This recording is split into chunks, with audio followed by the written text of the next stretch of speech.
Hello everyone. How is everyone? All good? Hello. Good, sir. Hi.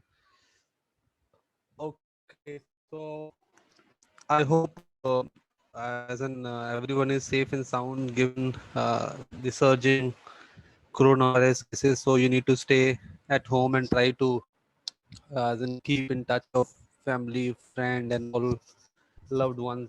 Right. So this is a tough time, and I'm sure like uh, for about a month or so, this requires extra caution, extra attention in terms of unless this number really goes down, because I guess the vaccination process has begun, but how effective it is on ground, and is it really catering to people above 18 years of age, because earlier it was 45 plus, right?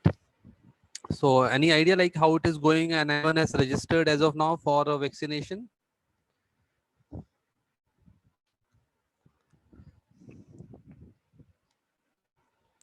As of now, two of my family member age 60 plus passed away due after taking vaccination. So they were having some medical issue.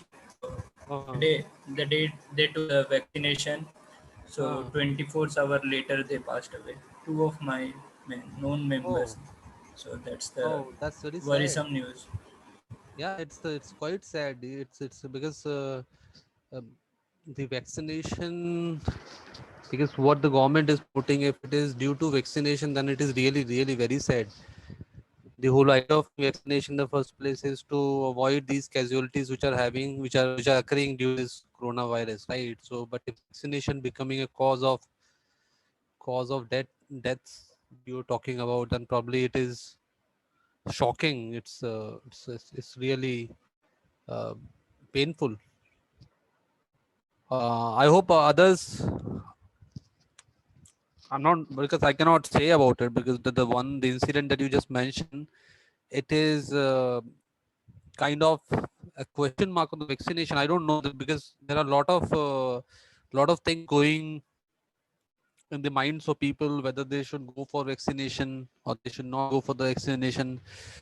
And but as per the data which even the government agencies and the news channels are showing, that shows the vaccination has been good uh, for the larger masses, as in but if it is causing some sort of a discomfort and harm to some segment of people, then it is worrisome and it is saddening also at the same time.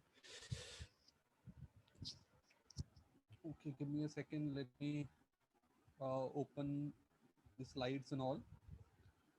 Okay, before probably I start with a new chapter. Today we would be doing a new chapter, right?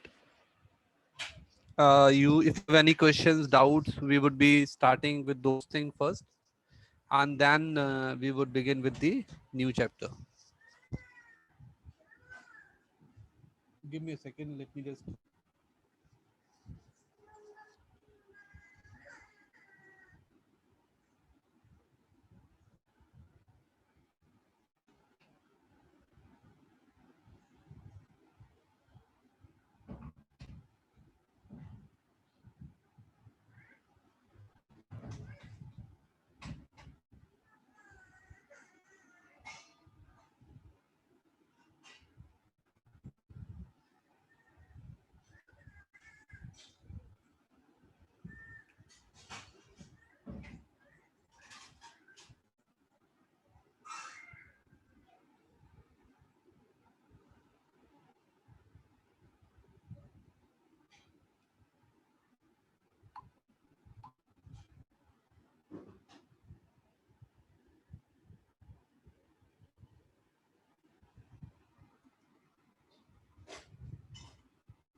Hope you can see my screen as well, everyone. Yes, sir. Okay, so all right. So okay, so what we are, as in what we have done yesterday. Any doubt, any confusion on the items or the things that we had discussed yesterday? Because it is going in a flow, right? So maybe I'm sometime fast, sometimes slow also, right? So it is something you need to stop me when you think you require more of an understanding about the concept or the things that we're discussing. And given it is online, so we might be having a bit of a more, we would require some more information around something, right? So do let me know wherever you feel you need more information, so I accordingly I can manage my pace, and we can have more of the information shared. And it should be two way, it should not be only me sharing information with you. You also need to share your thoughts, your concerns, and whatever you know about the concept, that should be shared with the group member also, right? And that is how you can learn from each other. It should not be only the facilitator is is is leading the whole class, and the responsibility lies with everyone. So each one of you are going to contribute and help each other, right? So there are people who are doing it to, maybe they're freshers also, the experience also. And those who are experienced, they need to be bit more active in terms of helping each other. And so there can be more of a interaction, more of a more of your discussion kind of a mode, right? So the idea is, when you go for the interview, right, there would be questions around the concepts only. So all these things that we are doing, you talk about your product section, you talk about operational, you talk about the risk management, and the regulations and everything, which in which it is, this certification is divided into three modes as we discussed yesterday, right? So the important aspect is one should be clear with the concept that you are discussing in the class. Nobody is asking you to do some question on a paper or all that kind of thing, would not happen. It would be an interview for an hour or so, and in that an hour and so, the interviewer would be more concerned about knowing you and how you're going to contribute to the role. So that reflects, it is these would be two things which would be more important from the point of view of candidates or the students point of view, like how you're going to present yourself, right? And at the same time, what technical knowledge you have. And technical knowledge for sure is not something where the system would be given to you and you're going to perform something. No, that's not possible, right? So you just going to make interviewer understand, like you have the fair understanding about the concept which you have learned throughout your MBA, your BBA, and with the help of certification that you have done. So that should be the message going out to the interview, right? So hope you getting the idea what I'm talking about here. Any questions on the financial system or the things that we discussed before probably I move on to the next topic, that is equity? Or maybe I can ask Maya set of questions just to understand where we stand, and then we can begin with a new chapter.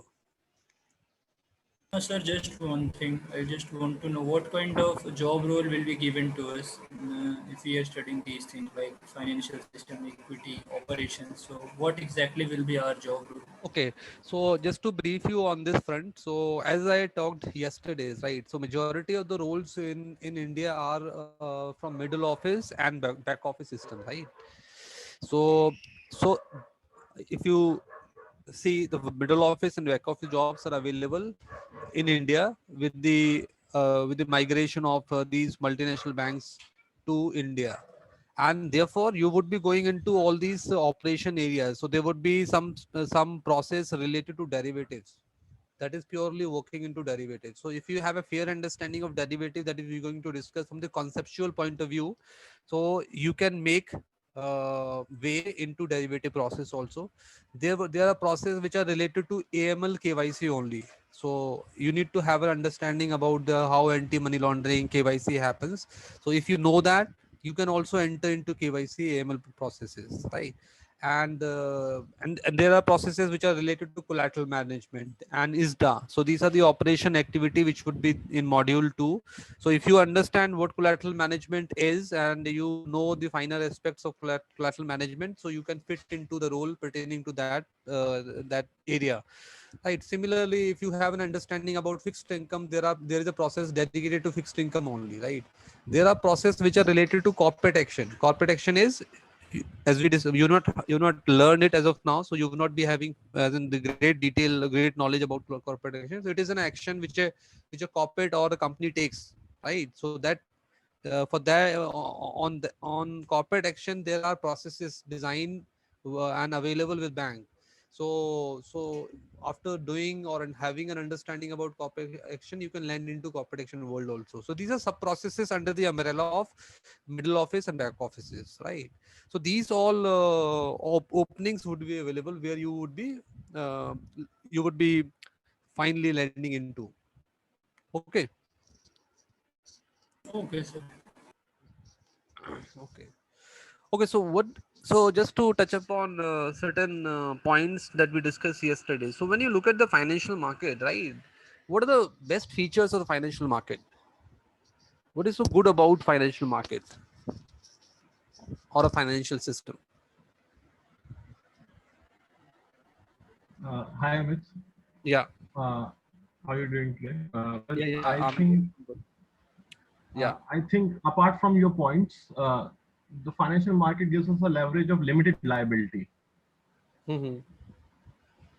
So only a Yeah. person who has invested his amount is only liable for the amount which he has invested, not the uh, whole of his life, I guess. Yeah. Right. Rightly said. Yeah. So the financial market gives an opportunity wherein you can be part of the platform which is available. It's a central platform available to all participants, and you have got the limited liability. Limited liability because you're not playing with the money of everyone. You're rather playing with the money of your own. So that is at stake. So it's a good point. Limited liability. What else? What else?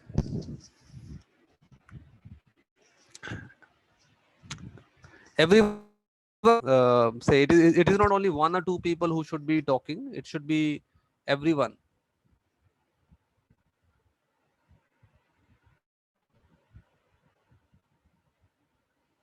How many students we have today? One Deepak is there, Janki, Anika, Nine Nishan. students, sir. 9 students, right? Or rather 8, I would say, because there is one Marticus learning recording feature is Yes, there. yes. So I Yes. would say 8. Okay, fine, no worries. So yeah, so anyone else would like to say? So what did we understand with these words like price discovery, liquidity, transaction cost, reduction in transaction cost, and financial stability or financial regulator, I would say rather, then the settlement and the guarantee of settlement, something. These are the certain points that we touched upon yesterday. So how do you look at these points? What are these points all about? When you say price discovery, when you say liquidity, when you say reduction in transaction cost, or when you say financial regulators, right? And when you say guarantee of settlement and all, so how do you actually connect these points with financial market? Are they are these things having any relevance, or any value addition is being done with the help of these words in the financial market? So these help to maintain a certain system or a certain regularity in the whole market, Mhm. and it also helps people to determine the value correctly as for price discovery, or in terms of pricing a particular asset, or when it comes to regulatory, it helps to keep a check and everything is under control. So it makes a proper system for things to go. Right, right, rightly And said. Anyone? apart from that, if we touch about the technology part, since the amount of individual are increasing in this investment process, hence I guess the advancement in technology should be help to cater them. Hmm. Right, So right. it also helps investor to put their money in most productive uses. Okay, right. Yeah, it helps as in to people to put their money in a most productive ways, right? Because you can probably have access to wider market, and you can take decision at your level where to put your money and which is the best investment options available to. Okay, fine, I agree with that. Okay, anyone else, anything more you want to add to what we discussed? Okay, fine, fair enough. Okay, so when you talk about the market of two kind, one is order driven, another is code driven, right? So how would you describe these two markets?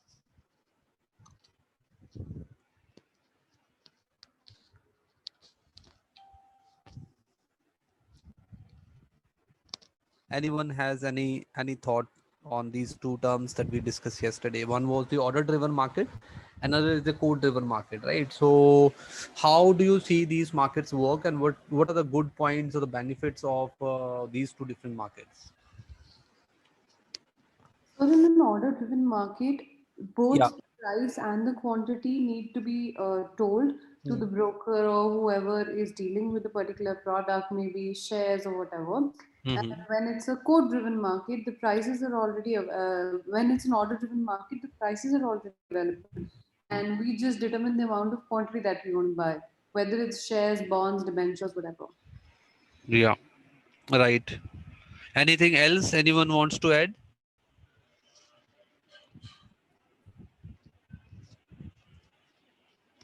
So if you talk about from the point of view, if the order driven is better or code driven is better, so is there any specific answer to it which can say this order driven market is better than the code driven market? And if yes, then how that is better? Anyone else?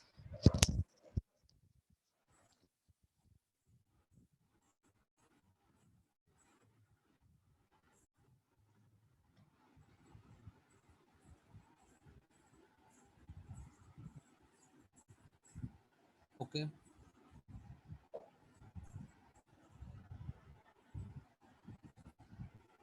Okay, so what do you understand by direct finance and indirect finance?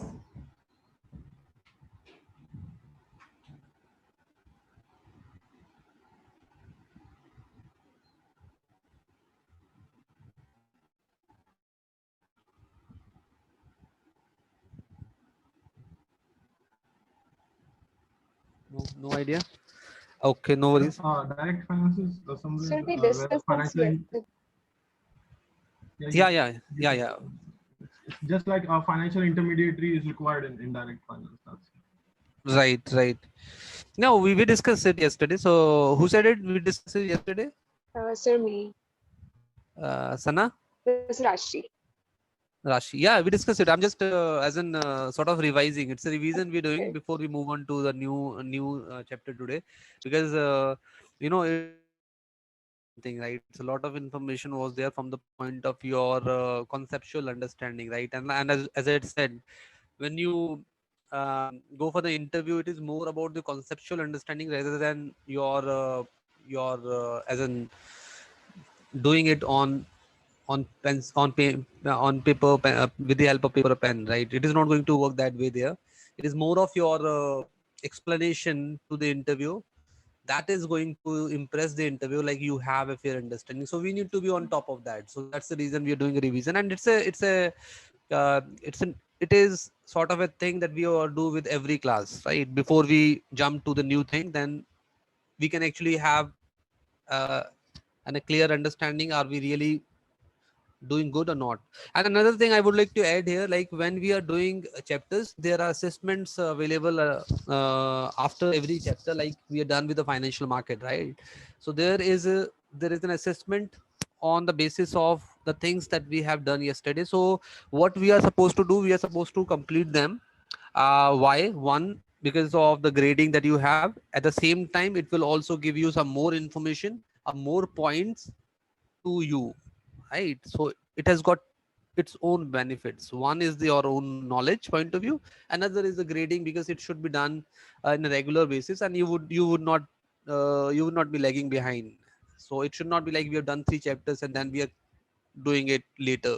So I would not suggest that.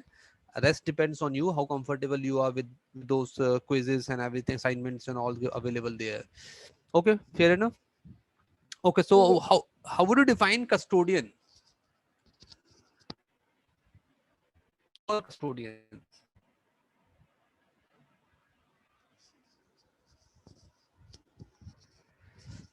Okay, there was I guess yesterday somebody was asking me if you can about this PPT, as in the download if is available. So did you check anyone with the Damani or with admin team? You can have something for your own reading.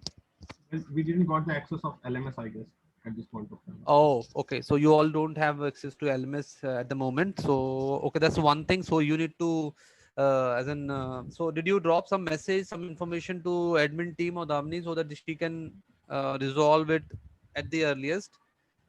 Because I've it's been a, told that we all get access by today.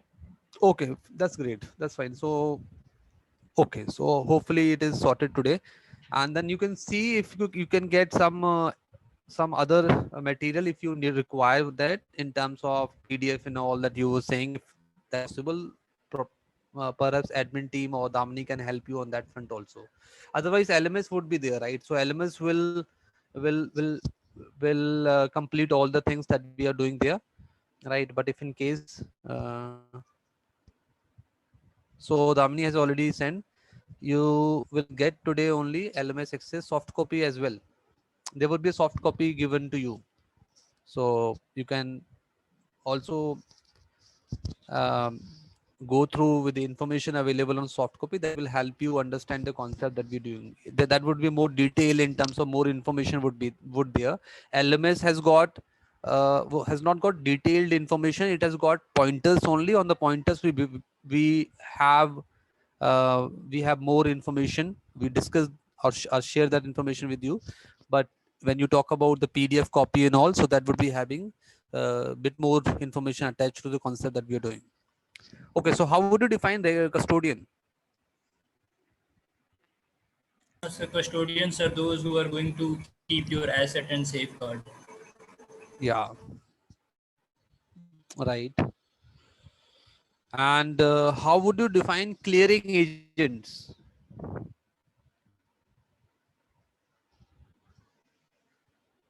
Clearing agents are involved in buying and selling of securities. Okay, Well, and are they buying for themselves? well, there is a term you told yesterday. It's called novation. It's transfer of title. What they do?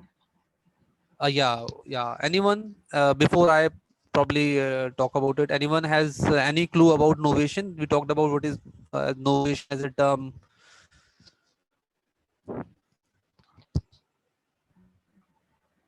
Yeah, transfer of title. I told you that. Yeah, yeah, yeah. No, no. I want from others. Anyone else has before I just talk about it.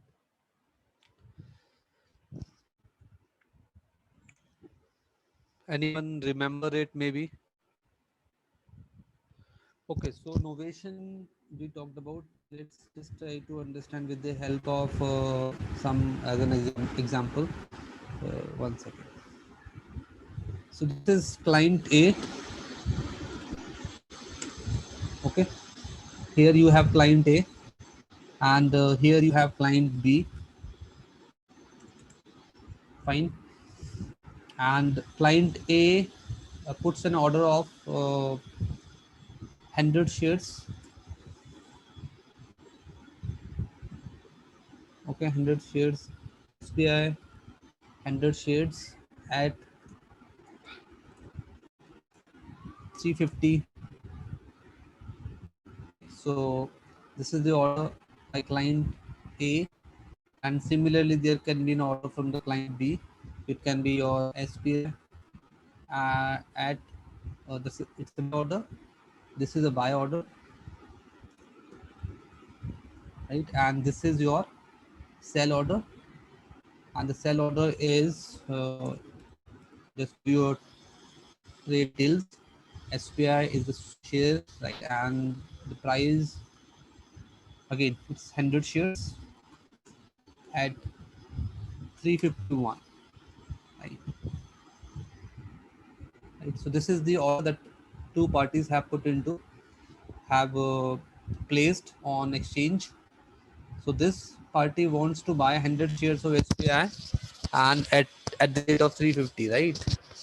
And this party wants to sell 100 shares at 351, right? So this is two different orders available. So what will happen? Will these order match, right? Yes or no? And I'm assuming these are the only two orders available. I'm sorry, we can't see the file. You can't see. Is it? Oh, 1 second. Why is that? Um, 1 second. Let me just check.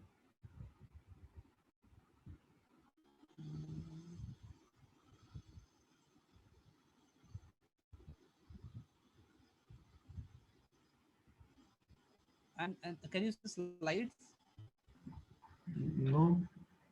No. So okay, there is I think there is an issue with the So sharing. you Let have me to just let me to share it again. I guess it was being shared, but unfortunately, I guess nothing is being shown to you. Let me just check it again. Tell me if you can see. Yes, sir, we can see the slides now. Okay, and what about this Excel file? Excel file we cannot see. Okay. Okay, still you can't see, right? Okay. So I guess it does not work, or maybe I will have to. 1 second, just give me a second. I'm just checking. Click on share. Share computer. Share.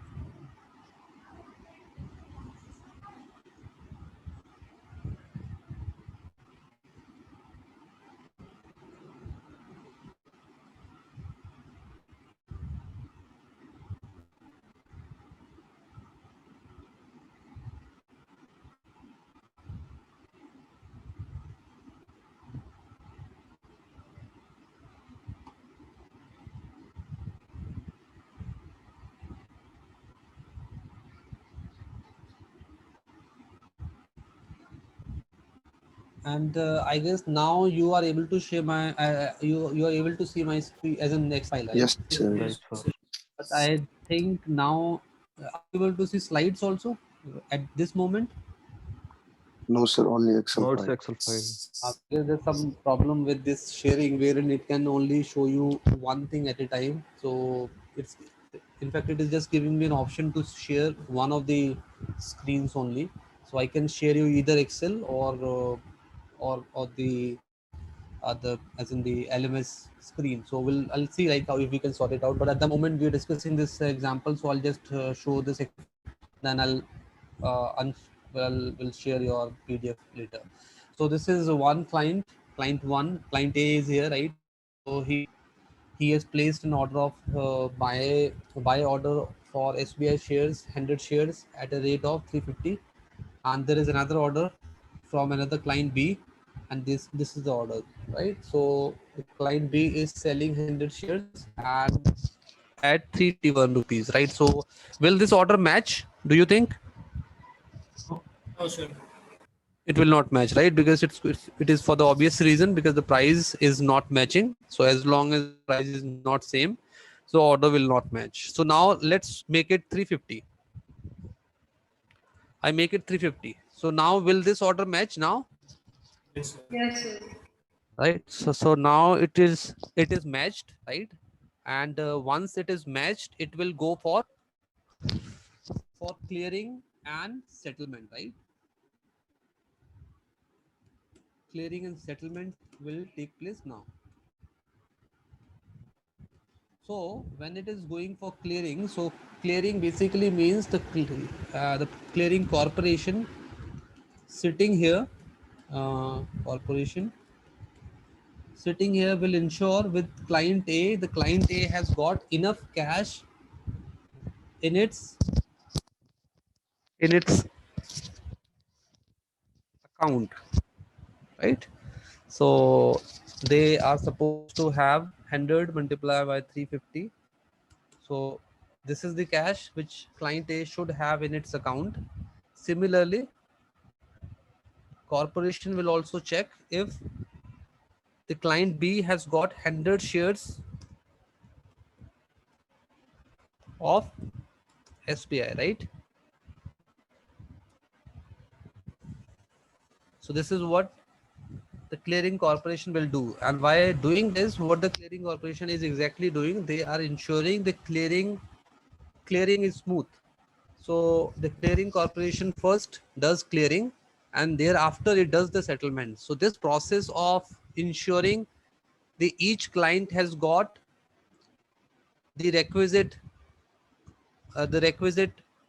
thing, which is cash and security, is called clearing, and this is done on T+1, right?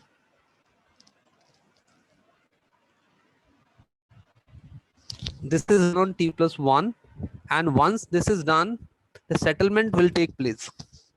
That will happen on T+2. So when I say T+1, T means trade date, 1 plus 1 is the next day. And when I say T+2, T again trade date when the trade is happening, and 2 means the subsequent 2 days. So on settlement, given this client A does not know who is the counterparty, right? Client A never knows who would be counterparty against this trade which he or she placed in the beginning. So that means the clearing corporation is playing the role of buyer and seller for the counterparties or for the clients placing their order on exchange, right? So parties do not know who is the counterparty against their trade. And so when you say a clearing corporation plays a role of buyer for the seller and seller for the buyer, that role is known as novation. So when the settlement is happening, settlement is done by the clearing corporation. So when the buyer is there and they're acting for them as seller, and the seller is there, they're acting as a buyer for them. So this process of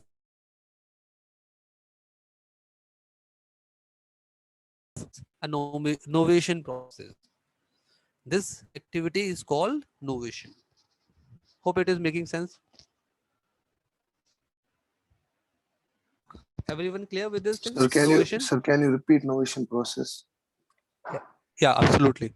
So like the clearing is done on T+1. So while the clearing is done, so clearer has to ensure the each client has got enough positions available with them. So it can be at the one hand, they need to ensure the cash is available with client A, given the client A is going to buy 100 shares of SPI. On the other hand, there is client B. So the clearer, as in when I say clearer, basically means clearing corporation has to ensure the the, the client B has got enough shares, that is 100 shares are required here, because they have put an order to sell 100 shares, so they should have 100 shares of SPI in the demat account. So this clearer will check with their respective brokers to ensure the requisite amount of things are available for settlement the next day, or that is on T+2. So on T+1 they are just checking. On T+2, when the settlement happens, so when the settlement takes place, the clearing corporation will be acting seller for the buyer, right? And buyer for the seller. This is the role which clearing corporation does with every trade, or with every client, or every individual who's taking position on exchange, right? So this activity is called, this activity when the clearing corporation is acting buyer for the seller and seller for the buyer, so this particular process is termed as novation. This process is termed as novation. So here when the seller is standing And who is buying? It's a clearing corporation who is buying from this. Similarly, who is selling it? It is this clearing corporation is selling 100 shares to client A. So client A does not know who is selling it, though the clearing corporation knows about all these detail, who's standing the other side and who's standing to this side. This detail is very known to clearing corporation, but here the clients do not have any idea about all this. So when the clearing corporation takes a place of a buyer for the seller and the seller for the buyer, that means they are actually doing a kind of a novation. So this activity or this process is termed as novation. Hope this is clear now. Any doubt on this? So, sir, in other words, we can say that client A is selling his, giving cash to clearing corporation, and then clearing corporation is selling, though, giving cash to client B. Yeah, yeah, so this is Okay, true. sir. Yeah, this is true. Like clearing Okay. corporation has got this mechanism or this arrangement wherein when the cash is handed over to clearing corporation, so what the clearing corporation does, clearing corporation passes this cash to the broker of the client B, right? And the and takes the position of the shares from client B and hand it over to client A. So they interchange it, and this interchanging is actually known as innovation, because it is done with the help of clearing corporation. So clearing corporation is is wearing a hat of buyer and seller every now and then with every trade. Sir, do clearing corporation charge any amount, or is it Yes. free of cost? No. There is always a brokerage included whenever you place any trade, right? And so that brokerage is kind of a fees which goes to broker, your broker. And as you know, when a broker takes a membership with the exchange, right? So in a sense, they are also paying a brokerage to exchange, right? So it is shared with every trade. So you can say if you are giving a if you're giving a 1 rupee brokerage to your broker, so part of the brokerage is being shared with your with exchange or clearing corporation, right? If you're giving 1 rupee to your broker, so there would be part of that brokerage will also be going to the clearing corporation and the exchange, because this requires a lot of effort, operational effort, and having employees managing all this affair. So therefore there's the money involved. Without money, this whole transaction happening would not be possible. Okay. We can say a clearing agent is intermediary between buyer and seller. Yeah, yeah. You can say the clearing agent is an intermediary between buyer and seller, because clearing agent is the only face for buyer, and for Okay. seller again it is a clearing corporation who's the face. A client do not know who Mm. is who is the seller from the other side, and similarly the seller does not know who is the buyer on the other hand. It is just a clearing corporation which who is in the middle, and the clearing corporation ensures the settlement, right? They gives a guarantee to settle the trade. Once the trade is placed on exchange, it is a guarantee which is provided by the clearing corporation. The trade will settle anyhow. So are these clearing and settlement corporations governmentally handled or privately handled? Because these No. are very volatile trades, na? Yeah, Very discrete information. So right.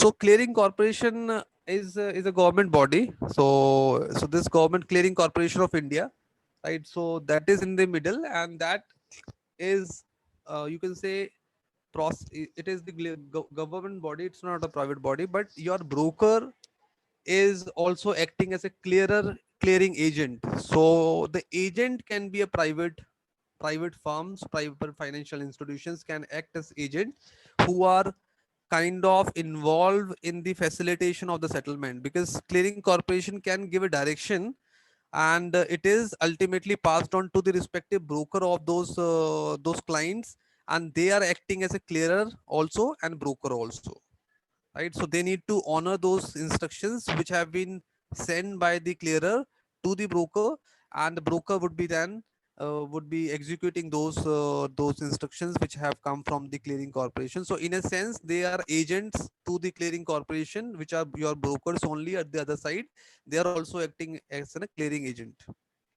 So clearing agent can be private bodies, private firms, but the clearing corporation, which is standing in the middle and taking a guarantee of the settlement, is a government body,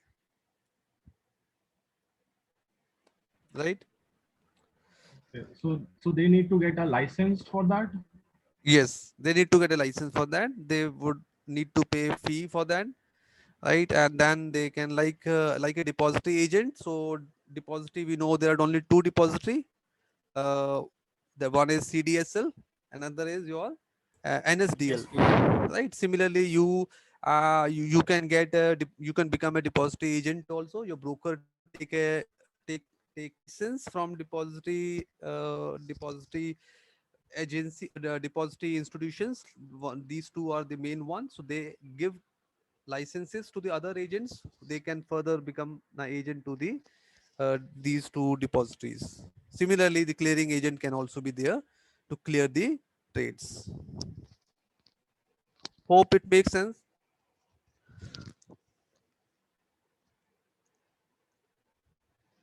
Any more questions on this thing before we move on?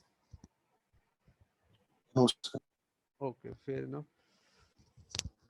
So let me just come to the main page.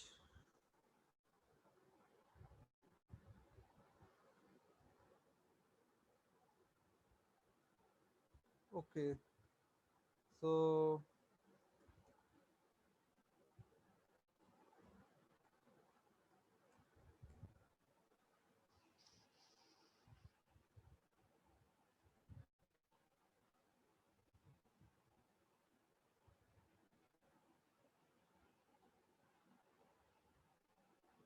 hope we are clear with the concept of primary market and secondary market.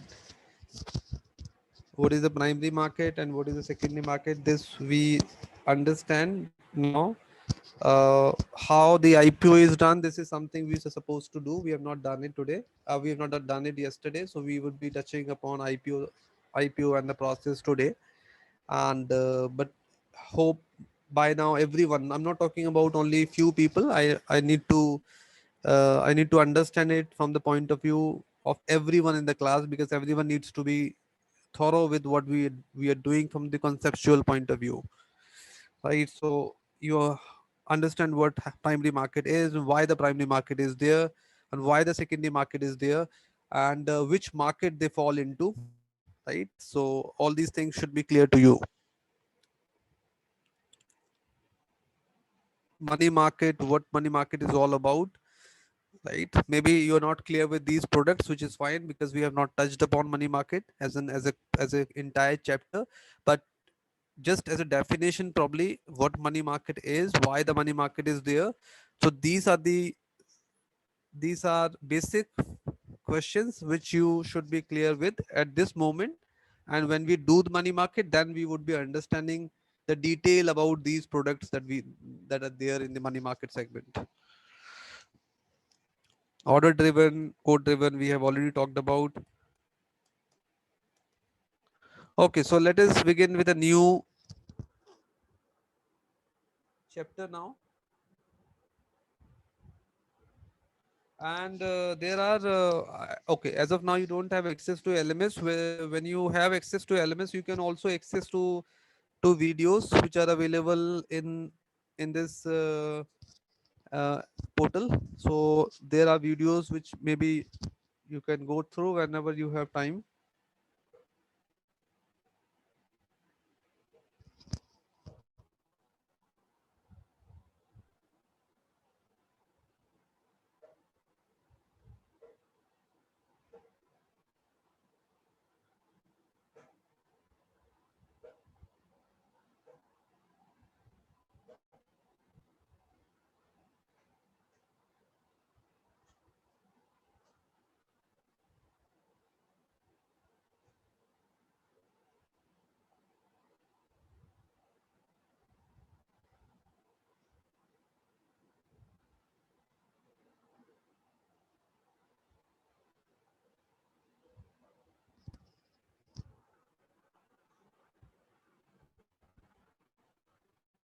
Okay, so today we're going to do equity, right? So we would be doing all these point. We would be discussing all these points which are there: preference shares, disadvantages of preference shares, equity share, right? And then primary, secondary market issuance and IPO process, stock exchange, depository receipts like ADR, JDR, the difference between ADR and JDR, GDR. This is what we're going to cover today. Okay, so let us start with preference shares. So preference shares are those shares which carry preferential rights with regard to payment of dividend and on payment of capital in case of winding up of company. Anyone knows what preference share is? So preference shares are the shares that the company decides the ones they want to give to. As in, those are shares which do not have a voting right, Hmm. but they give dividends to the shareholders every year, and they have special benefits as such, because when the company goes under liquidation, they Yeah, are preferred over the equity shareholders, and hence they get the face value most likely if a company goes under liquidation. yeah, bang on. Yeah, bang on. That's right. And So adding to yeah, it, I guess the rate of dividend is fixed. yeah, yeah. Dividend is fixed, so it is already so preference share as the word suggests. So it is a preference over common shareholder in terms of the dividend payment, and dividend is fixed. It is promised in the agreement when it is signed with the investor who become the preference shareholder for that given company. So this is an agreement where uh, certain percentage of dividend would be given on a regular interval to those investors, and it it is kind of a guarantee, but it is not always a guarantee, I would say. Even the preference shareholder can face a situation wherein their dividend is missed, right? So that is what we're going to talk today. But they largely, in most of the situation, they receive their dividend payment, because on this promise they become a preference shareholder on the company, right? And whenever the company goes in a situation of winding off, so they are the one who are paid before the common shareholder. Common shareholder always stand last in the queue in terms of getting anything, any money in the form of the shares which they were holding with the company. So there is always a risk attached to having shares, right? So shares gives better return compared to the fixed income or the bond, but at the same time there is more risk with equity, and the risk is you would be last in the queue to to claim your money from the company, right? So you would not be given preference. So who would be given preference? So preference shareholder one that we are talking at the moment, and even before preference shareholder, who are given, who are whose claim would be addressed first. So it would be bond holders. So bond holders are the first in the queue whenever the claim or the winding of the company comes into picture. So the bond holders would be the one who would be getting their money back. So when I say money back, means the principal which they're investing with the company, so that principal would be returned to them. So bondholders are first, and thereafter it is the preference shareholder who would be returned their money, right? And then the common shareholder, if something is left, then only the common shareholder would be getting. Otherwise, they would be said goodbye, right? So that is a known fact. And in most of the time we have seen when a company goes into a bankrupt situation, then the common shareholders are left for nothing.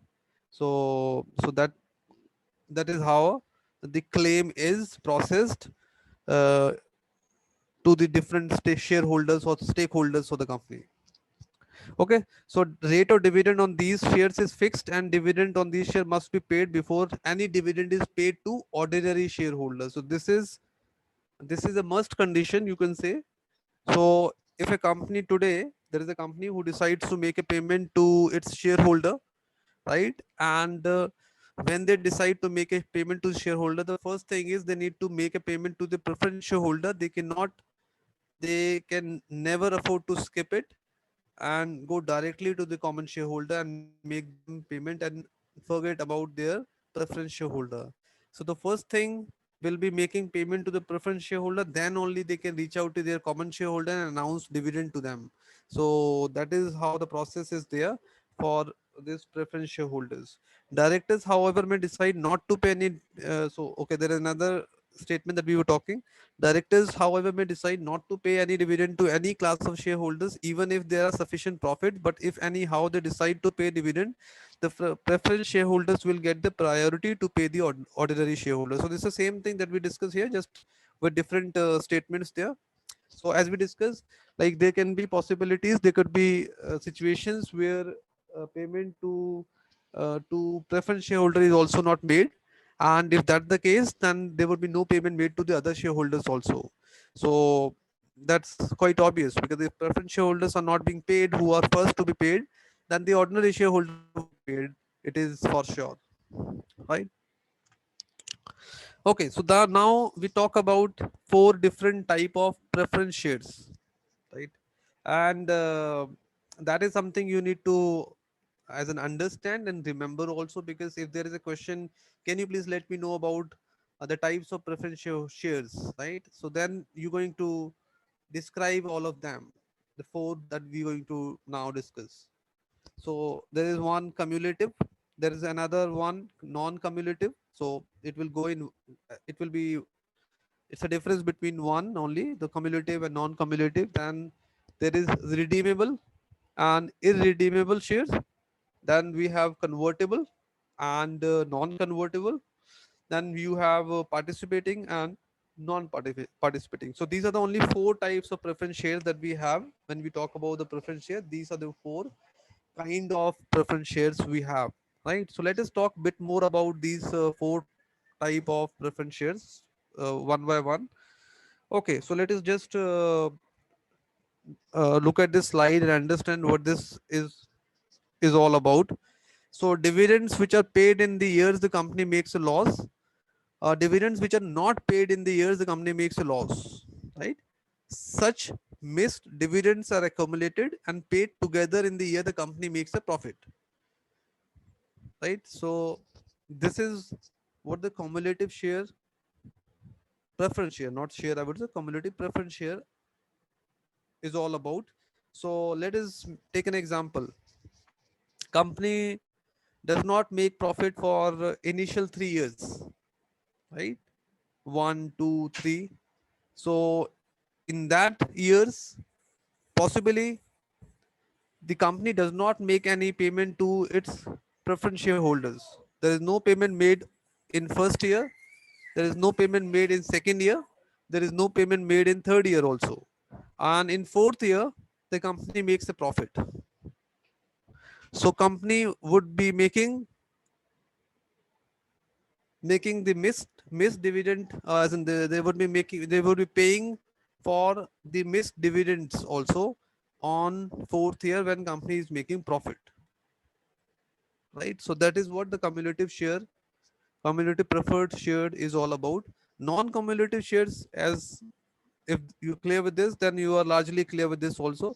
If there have been any missed dividends in the previous years, those would not be paid, but as in the new the current one would be paid to the preferred shareholders, right? They will only get dividend for the year 2014.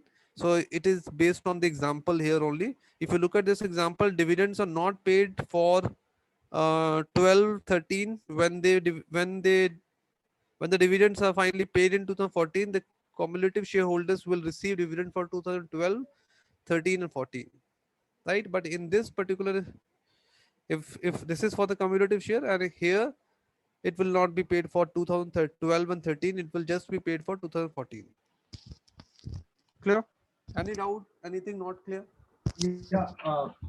Yeah. Since cumulative shares are very proposing offer, then why there is even necessity of non-cumulative shares? Okay, so right, very well said. So anyone has any answer to this before I touch upon to this point? Hope everyone got the question.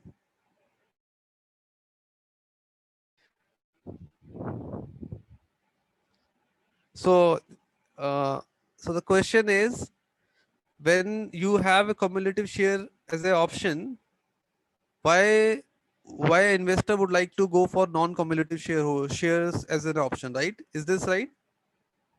Yes, absolutely. Anyone? Maybe sir, the price for the non-cumulative shares will be lower. That might be the reason. Okay. Yeah.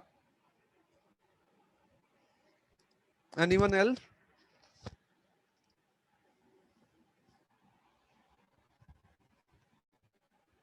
Okay. So that's true. One, the price would be higher for the cumulative share. So it is a stake which a company gives to the investor. So when an investor is putting his money in the company, so the cumulative shares would be priced higher compared to non-cumulative shares. Another, there could be a there could be a possibility wherein all these features or the kind of shares that we're discussing, maybe the company is not offering these shares to to the shareholders. So all kinds of shares that we are talking at the moment, it is not necessary all those features are available in the offering which a company is offering to its stakeholders. So maybe they're not giving cumulative shares in the first place. They say that we are making it on non-cumulative only. So if the option is not given, then you are left with no choice but to go with non-cumulative, right? So let's say I am a Amazon or maybe Google, and Google gets a very prominence as as a company gains prominence after certain number of years, right? And that point in time, they offer preference share to its shareholders, and then they can go with the cumulative share as an option. They can go non-cumulative shares as an option also, right? So if there is no such option available to the stakeholders, then stakeholders have no option but to go with this only. But if there is an option, then probably the shareholders may decide which is better, looking at the pricing and all. So if the pricing suits to them, they feel like that this is a good price at to take stake in the company, then they can go for the cumulative also, and accordingly they can choose the another one that's a non-cumulative shares also, right?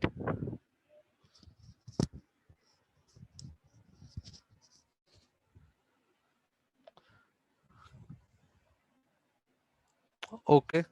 Any other question, guys?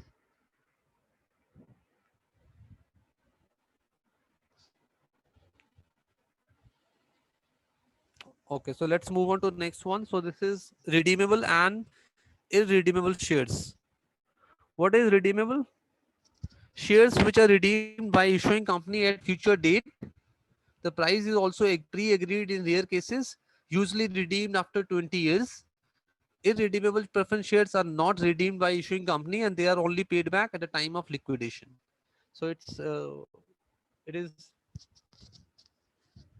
very simple to understand, right? So these are the ones which can be redeemed by the company, and the price and everything is mentioned in the contract. It is possible the price is already communicated in the beginning itself, and it is also possible there is no such price detail is given, but it is just an agreement done with the shareholder wherein it is made to be redeemable shares, and when they redeem it after a certain number of years, as an example 20 years, so then they communicate their decision to their shareholders, and there are shareholders who are ready to redeem those shares, right? So why would a company do do redemption of shares? Is it a good proposition for a company, or it is not a good proposition?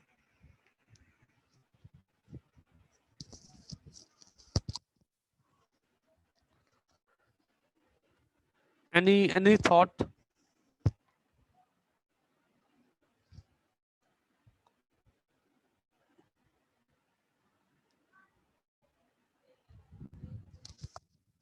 Not sure. Okay, so if you can look at from two different dimensions to this redeemable share. One, where it is a good for company, because company when I say it is good for the company, it is primarily good for the promoters only, right? So if have promoters have larger share, so they can ensure there is no that the larger profit is with them only one, and at the same time the controlling power will remain with them. And if there are preference shareholders who are holding some stake, and so there is a possibility wherein that particular private entity may try to control over the company after a certain number of years if they increase their stake. If they increase their stake, that can be from the open market, and that can be buying uh, another another stake from the promoters directly, right? So by either ways you can say, so redeemable share is an option. It's not a bad option, it's a good option for the company, for the promoters of the company. But at the same time, it is at the same time this is not always is always a good proposition from the company point of view. If company is not doing good, then if the shareholders come and try to redeem their share, then it is going to be a it is going to be a problem for the shareholders, because they already are struggling to make their ends meet, and if they need to return money to their investors, then it becomes a problem. So if you look at from that point of view, if the company is doing good, then redeemable share is really good. But if company is not doing good, then the redeemable share becomes a problem for the investors, for promoters, both. Okay. Non-redeemable is common because you understand what non-redeemable is. If you understand redeemable, you are clear with non-redeemable. This is your irredeemable preference share are not redeemed by the issuing company. They are only paid back to at the time of liquidation, like the common shareholders. Okay. Any question, any doubt, any thought, any point that you want to discuss here?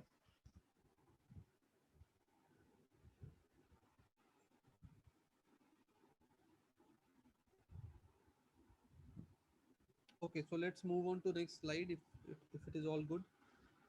Okay, next is convertible shares. Okay, so what are convertible shares? Anyone has read it before or has any prior information about convertible shares?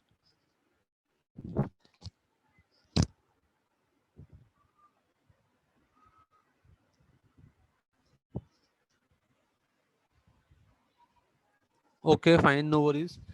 So you okay, so previous one.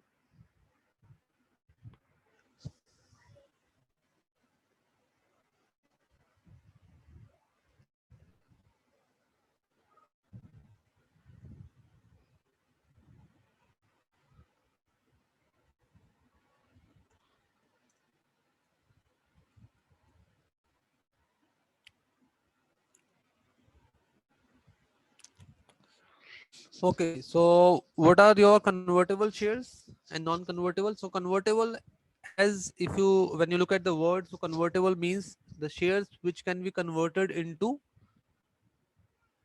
common shares. So that kind of shares are called that kind of preference shares are called convertible shares. Converted into number of shares of the company's common stock after a predetermined time span or on a specific date. The two factors used are conversion ratio and conversion price. So so one this is one kind of preference share wherein you are given a choice of converting your preference share into common equity, and this is done basis the ratio decided in the beginning. So when I say ratio decided, that means let's take an example from here. 1 second. So when you say ratio, that basically means if you have let's take you have 100 preference shares.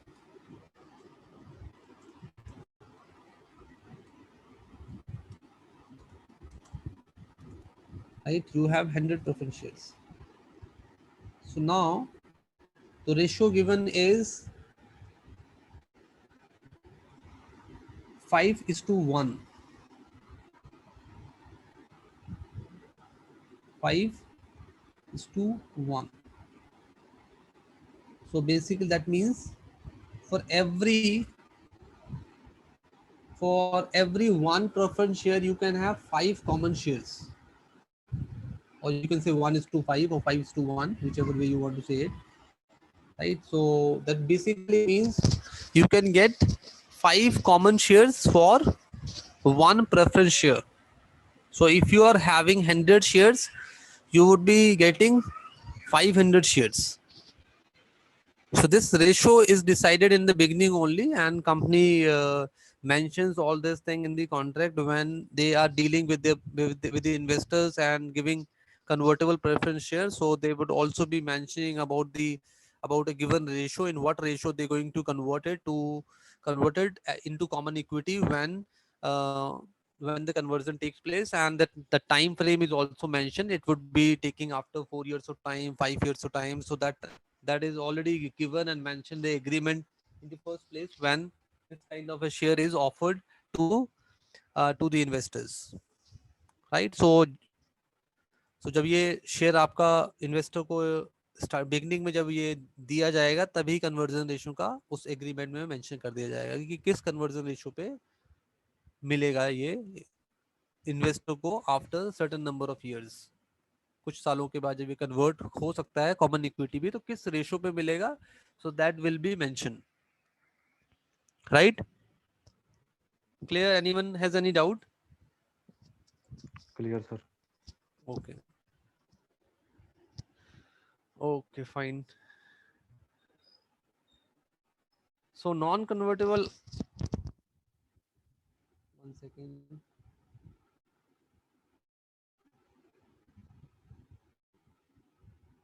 So non-convertible are the ones which cannot be converted into common shares. They will remain preference share during their whole life, right? So here when we are discussing about preference shares and all, so if you understand the one part of it, like you understand the convertible shares, you will definitely be able to understand the non-convertible share, because both are interlinked only, right?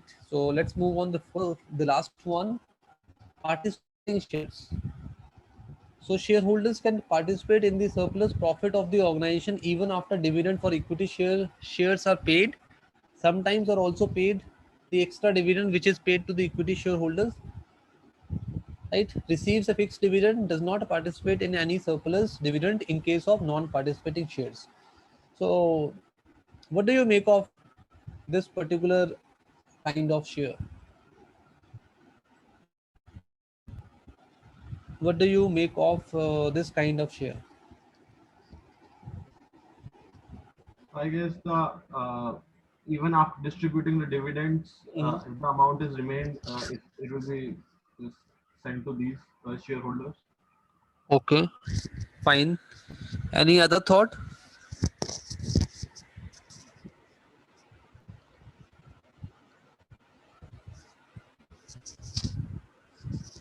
Yeah, that's fine. I'm fine with this thing. Any other person wants to say anything?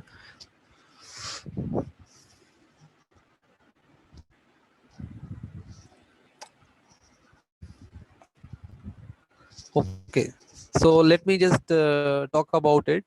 So as the word participating shares, so you can participate in surplus profit if there is excess profit shared with the equity shareholders. So just to take it just to take it uh, as an example, so let's suppose as a preference shareholder you are given a dividend of 10 rupees on each share, right? And the common shareholders are given a profit of 12 rupees per share. Now here if you look at, the preference shareholders are given less profit compared to the common shareholders given. And since the preference shareholders are given less, so what the preference shareholder would be doing, they would be participating in the surplus profit. They would also be going out to the board of directors and saying they also need to participate in the surplus profit, as the common shareholders are given more dividend compared to what they are given. So this kind of a share is called a participating share. Let's take an example here. If the example written there, if the holders have a dividend to rupees 10 and the shareholder are paid dividend 14, then the participating preference shares are paid rupees 10 plus rupees 4 as dividend. Hope it is clear, the example.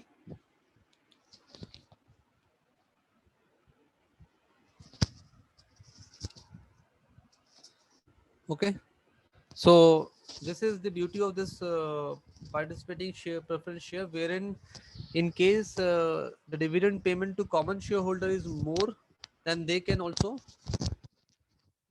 participate in the surplus profit and accordingly get the same dividend which is being paid out to the common shareholders. Right. On the other hand, non-participating shareholders do not have this option. So whatever dividend is promised in the beginning, that is what would be paid to them on a regular basis, and there would not be any such option of participating in the surplus profit, which which is there for the common shareholders. Okay, so advantages of preference shares. Preferential right. They have preferential rights over common shares in the event of dividend payment and liquidation. Right. So in the event of dividend payment and liquidation, preference shareholders have a preferential right, right? And fixed income received in the form of cash and stock dividend. So there would be a fixed dividend payment which would be given to the preference shareholder, as we discussed all through. Voting rights, so they can vote in matters concerning their own interests, limited to the number of shares held. So as we discussed, like common shareholders have the right to vote, a right to share their opinion with the shareholders and the company as a whole. In case of preference shareholders, they do not have a right to vote in the functioning of the company or in the operation of the company. They are not allowed to vote in that sense, but they can vote for their own interest. If their interest is sacrificed or compromised somewhere, then they can definitely voice out their opinions and vote according to shareholders, so that their interest is taken care of, right? Any doubt here? Any question?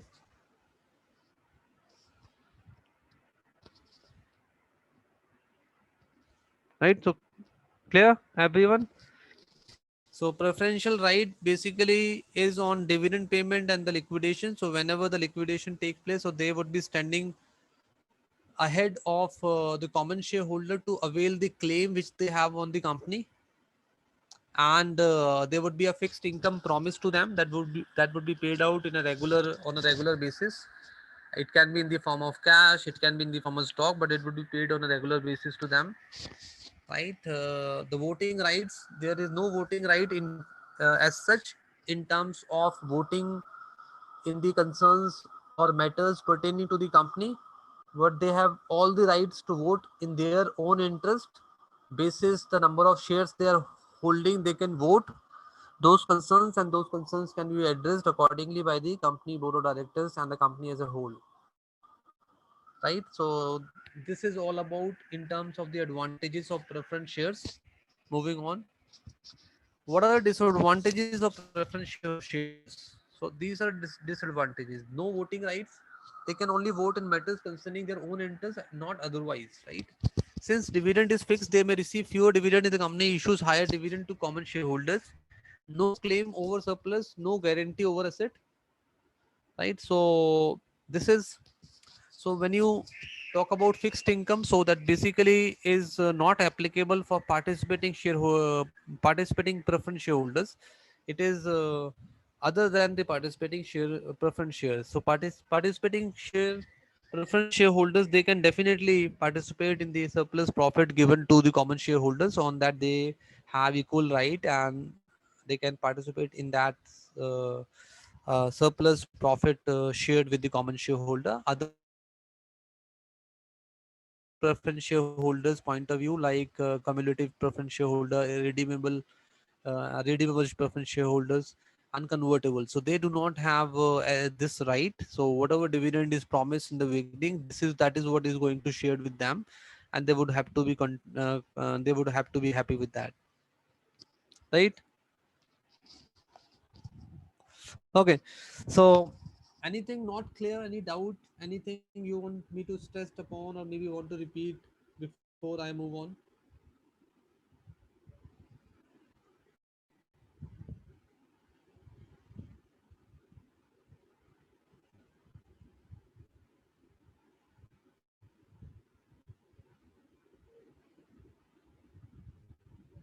Okay, so I take it yes.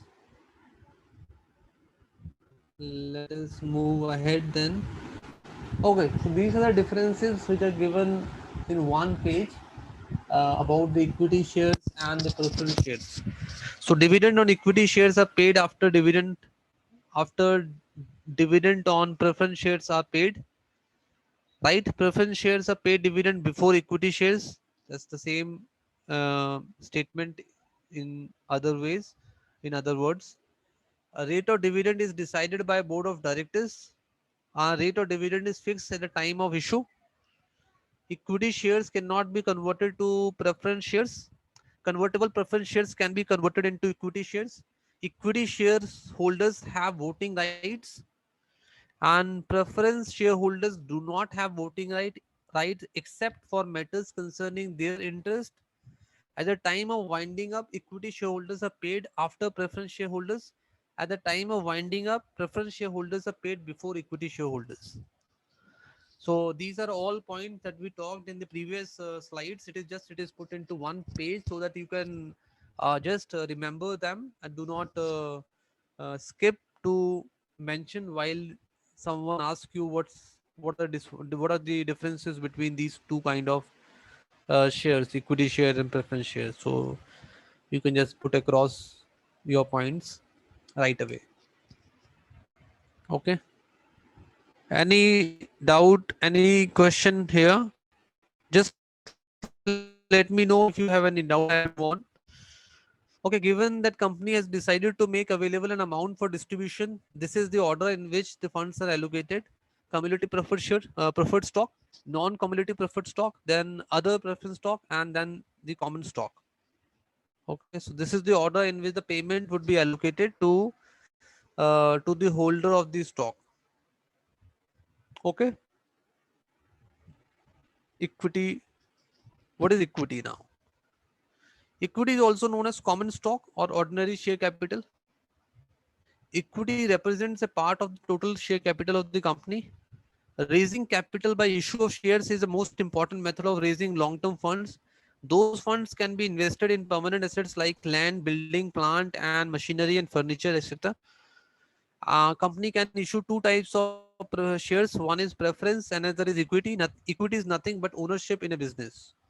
So these are different statements said for equity, right? And we should be clear with what has been mentioned here on this slide. Equity is known as common stock. So as a equity, what comes to your mind? What is equity?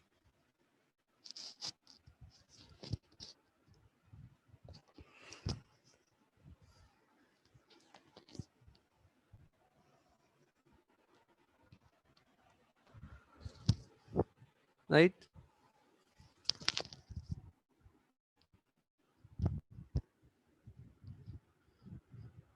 When someone says equity, right, what comes to your mind? So can I say uh, debt instruments and stocks both form equity?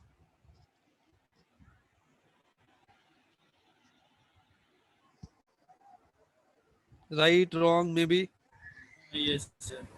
Both. both. Yes, sir. Okay. Okay. What about others?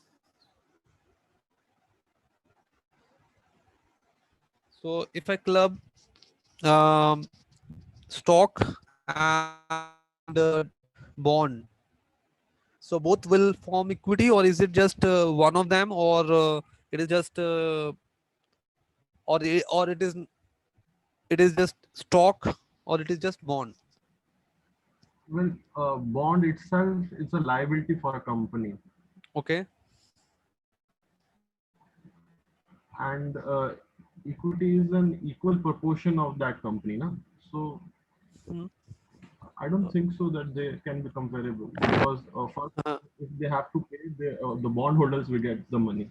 yeah, right.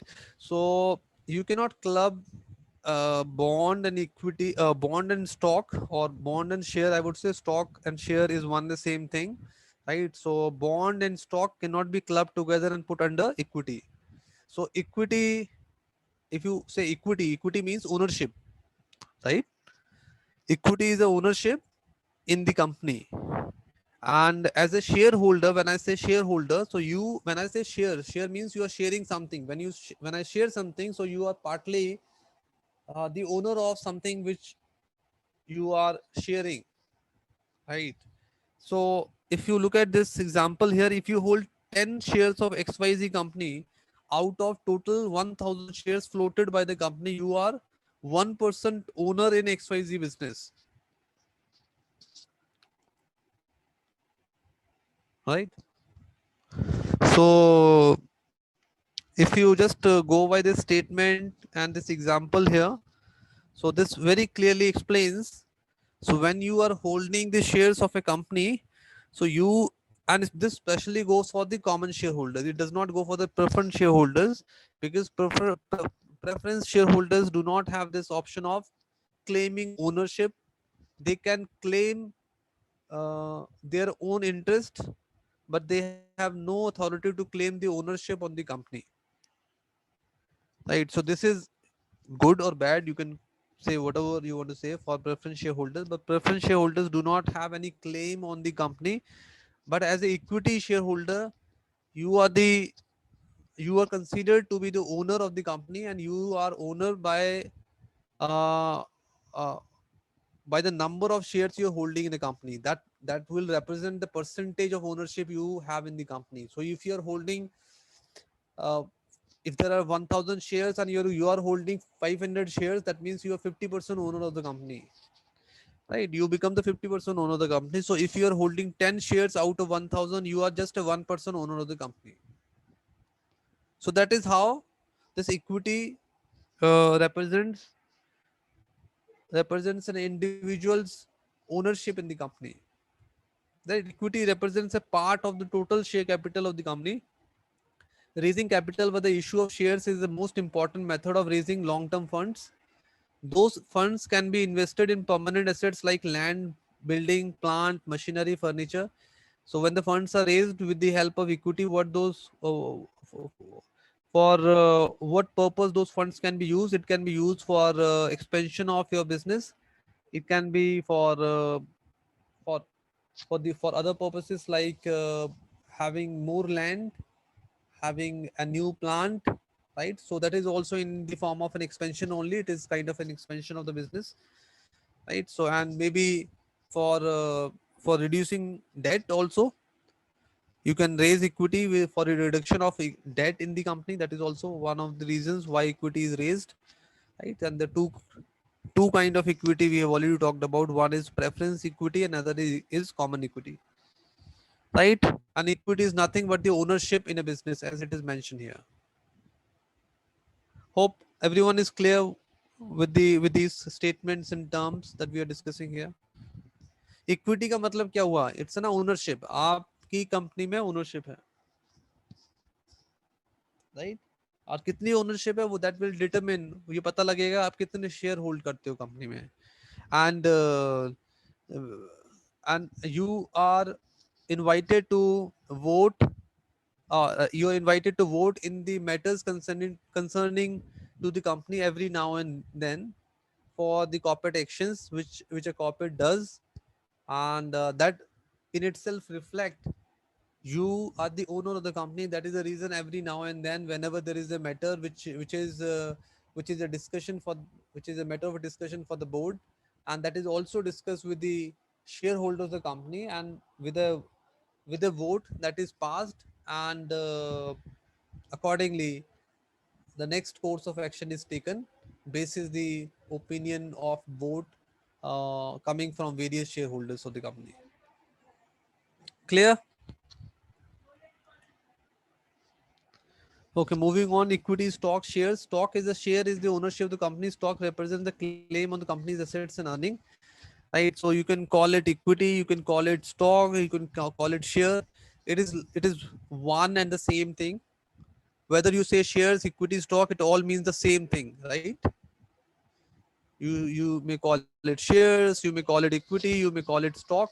It all means the same. But if you call it bond, bond is different than equity. Bond will not be clubbed under equity. As you acquire more stock, your ownership stake in the company becomes greater. So as you continue acquiring more shares one after another, then you primarily increasing your stake in the company, and you're becoming bigger owner in terms of the ownership of the company, or in terms of the controlling powers in the company. So if you continue acquiring more and more stake in the company, more and more shares in the company, you can be said you are becoming you're becoming a bigger owner than what you were before, right? Okay, moving on. So owning a stock or a share means you are partial owner of the company, and you have voting rights in certain company issues. Investment in stock can generate return through dividend. Stock offers no guarantee of any return and can lose value even in the long term. Over the long run, stocks have historically averaged about 10% annual returns, primarily invested to earn capital appreciation and dividends. Right. So when an individual invests into a stock, so these are the reasons why an individual would like to invest. One is capital appreciation, another is the dividend payment which a company does. So the dividend payment might not be attractive for everyone, because there are many companies who do not make a good dividend payment to their shareholders. So dividend payment is made to the shareholder when a company is making profit, as we know, and it is not necessary. Even when a company is making a good profit, they are making a good dividend payment to their shareholders. Maybe you heard about it recently. The ICC Bank announced its results, and they made a good profit in the last quarter, and therefore they announced dividend payment to their shareholders. Do you remember, any one of you remember what dividend payment they have announced to their shareholders? I just know that the ICICI Bank makes 210% profit this quarter. That is what I remember. How much profit? 210% profit this year, this quarter. This quarter, compared to the previous quarter, you saying, right? Okay. So, and what is the dividend payment they made and they announced to the shareholders? Any idea on that?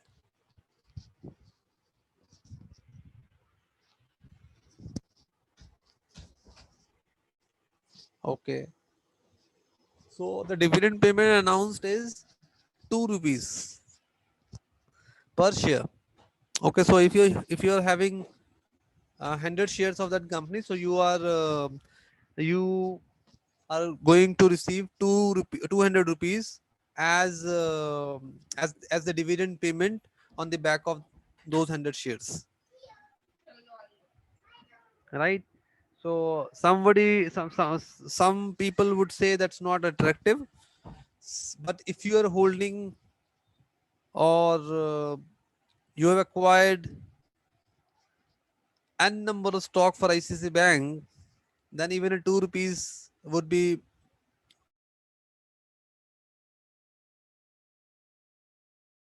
are having 5 lakh shares of ICC Bank, right? That's a big quantity. So when an ICC Bank announces 2 rupees as a dividend payment, so that means your 5 lakh share are going to give you 10 lakh rupees as a dividend payment. So which may sound not very attractive, it may sound not very great, but dividend payment in case of many companies is a very small amount. It's not very big amount, but in case of few companies which are largely PSU banks, or you can say the private sector companies, public sector not private sector, public sector companies which announce good dividend, and they give dividend close to your fixed deposit payments, which you can think of receiving from banks. They somewhere close to that, not very close to, you can't say it is matching to fixed deposit rate, but somewhere close to that rate they give that dividend payment to the shareholder.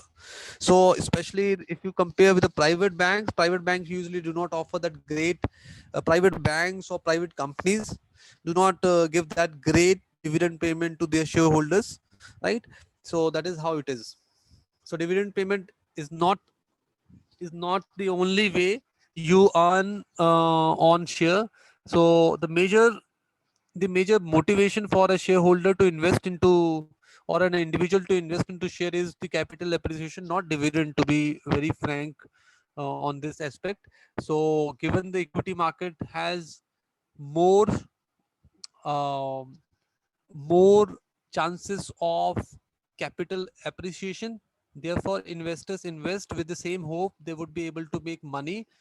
Why way of having capital appreciation on their investment later, and therefore that is the major motivation for the investors who are putting their money in stocks and shares. Okay, any doubt, anything not clear on this slide? Though it is very as in it is all plain, simple to understand, but still if you are not confused with any of the detail given there, do let me know. I'm moving on. Do let me know if you need more information around any of the concept that we are having here. So I have a question. Yeah, go ahead. Yeah. So is there any cap or any pro rata basis for which that a company can have only this amount of preference shares and equity? Like government has stipulated any rule regarding that? For preference share you say, or For both of them. for the common share and for preference share both, right? Yeah. No, as such, there is no such limit for the private companies, neither for as in for the public company also. It all depends upon as in how the company wants to de-invest, or how it want to give its stake to the shareholder. But there is no such but a cap is always there in the form of the controlling stake. So if the promoter of the company does not want to leave the controlling stake, right? So the promoter would always like to have 51% of the stake in the company for sure, to continue having the controlling stake in the company. So it can be from the government point of view also, like if you talk about IRCTC, right? IRCTC was a private company one point in time, but now this is a listed company. And who are the promoters of the company? It is government only, right? IRCTC is being run by government, but uh, they also de-investment was done for IRCTC in terms of the stake being sold out to the private player. One in the form of, if you have heard this term, offer for sale. There is a term by which the stake can be sold out to the investors. It can be sold out to both the investors, both kind of investors, as in the private investor, one the big players also, and another to the retail investors. So if you want to be part of want to become a shareholder of that given company, you can also go for offer for sale and accordingly try your luck there. So offer for sale is something like IPO only. IPO, you when you look at the IPO, so there is a process for that wherein everyone does not receive an IPO. Similarly, offer for sale is open for certain number of days, and you can avail that opportunity of becoming part of a company, right? But if you look at it from the point of view as a limit, there is no such limit which I have seen, right? In terms of stake offered to the private investors and in private company, or for that matter public company, it all depends upon the promoter how they want to provide that stake to the shareholders or the investors in the company, right? Any other question?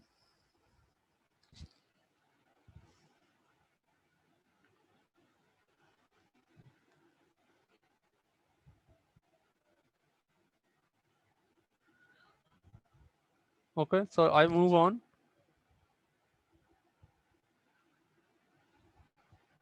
Do let me know wherever you need more uh, further more information so that we can stop and discuss those things.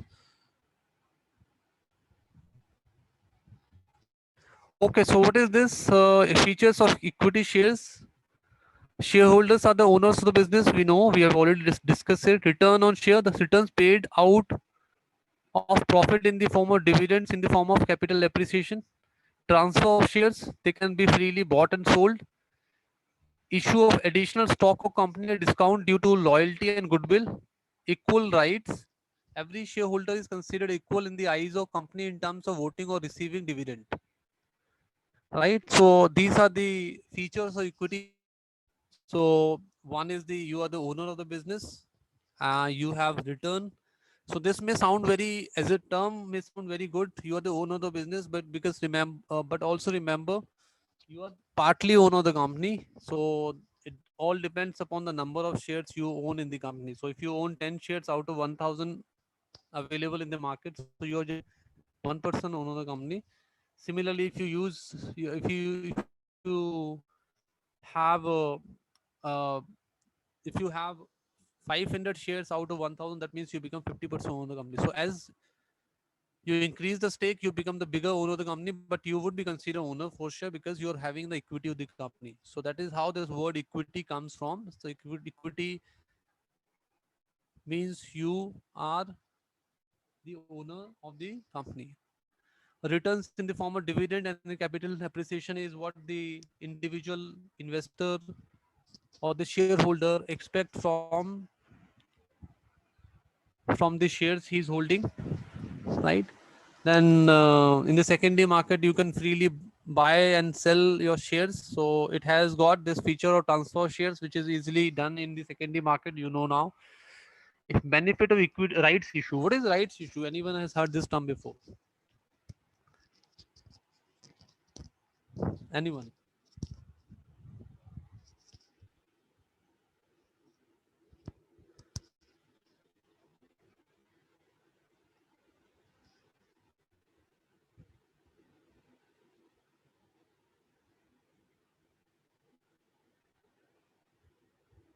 No. So no worries, no worries. Rights issue is something which is related to corporate action. But I'll just give you a bit of information about rights issue. Though we'll be talking it again further in corporate action chapter. So rights issue is for a public company only.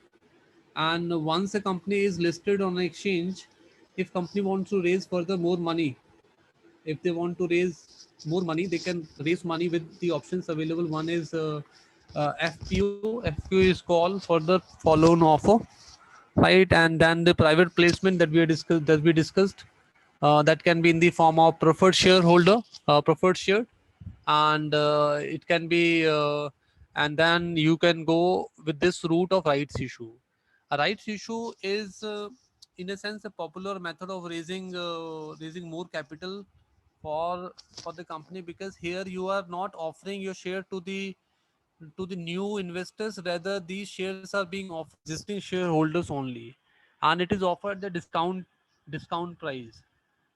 So and by way of which it becomes an attractive offer for the shareholders. So if you are the shareholder of the company and you are getting the same share which you are holding at a discounted rate, then probably it is beneficial for you as an individual, right? So this is what the investors look.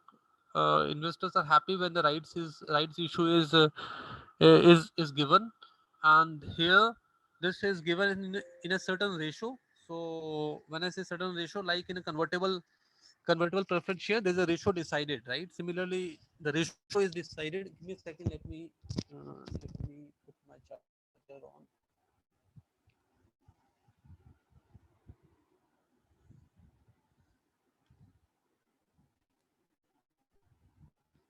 Okay, so as we discussed, in case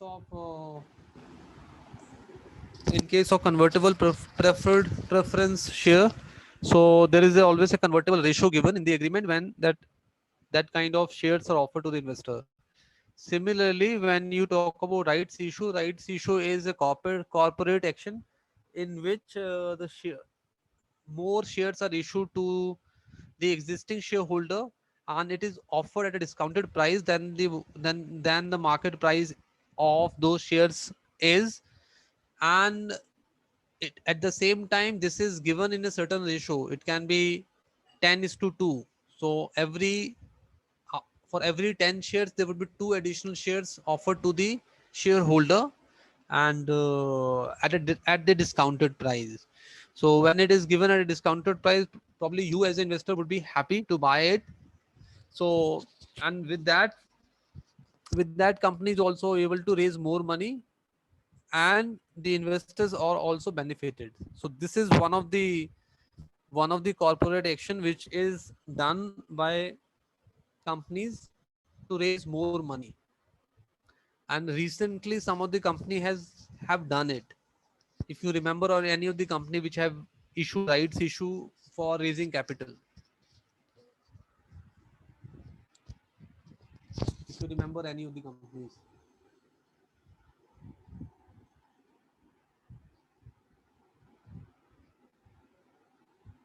One is Reliance did it last year. PVR also did it, right? So these are the companies, as an unknown companies which you might be aware of. So these companies have recently raised money with the help of rights issue. We'll be doing more about rights issue later in the corporate action chapter, so that you have greater understanding about the same. So, can we also say that these employee stock options, which employees get, Yeah. they're also at discounted rate. So they are also a kind of rights issue. No, no, no, no, no. That is your different thing. So e-shops, which employees are given, it is not a rights issue. It is kind of a bonus, you can say, given to them, given to employees only, not to all shareholders. So as an employee, you should have some motivation of working for a company. And nowadays there has become a trend wherein shares of that company is also given uh, to the mid-level employee, or even the entry level employees also in some companies, not in every company. So usually this was a trend earlier where the shares of the company were offered to the higher management. And there was a very reasonable reason behind it. The reasonable reason was this: so if you hold the share of the same company for which you work, so your dedication towards the company would be higher. Why? Because you would never like your own capital to be depreciating or not appreciating, right? So especially the CFO, COO of the company were often given the shares of the company, and that shares given with the hope these are senior management people who will work better for the company. But now there's a new trend wherein the shares are also offered to other employees of the company as well. And this is not the rights issue. I would not term it as rights issue. It is kind of a bonus, not in the form of money, in the form of shares offered to the shareholder. Again, the motivation is same, because when you have the shares of the company, probably you would be more inclined and motivated to work for the same company. Hope it makes sense. Yes, it does. Yeah. Mhm. Okay. Any other question before I jump to next slide? Okay. Okay. So this is again to put it the same thing into a different form. So dividend, capital gain, limited liability, ownership right, rights issue, bonus share. The same thing we have already discussed here. It has just been put into a different slide in a different form. So I am not talking about all these terms because we have already talked about it in the previous slide. Okay, disadvantages of equity investment or equity share, you can say. What could you possibly lose by investing in equity shares? Dividends, fluctuating price, limited control, right? So this is your these are the disadvantages. So dividends are not mandatorily paid every year or on a regular basis, right? As we have already discussed, dividend is something when a company usually makes profit, then dividend is shared with the shareholders. If company is not doing good, there is strong likelihood there would be no dividend paid to the shareholders. So dividend is and even when the company is making profit, then also there is a possibility wherein there is no dividend paid out to the shareholders. So it is not when company is making profit, it is kind of a mandated thing the dividend would be paid out. It is not necessary. So there could be occasions where a company is making profit and dividend is still not paid out to the shareholders. Why that is possible? Because company might have got their other vision, other plans or vision for the company.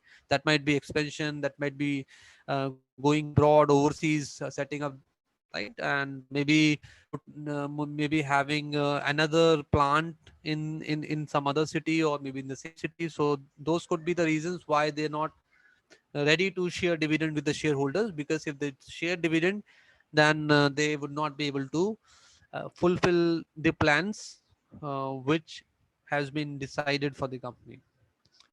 Fluctuating price, you understand what fluctuating price means.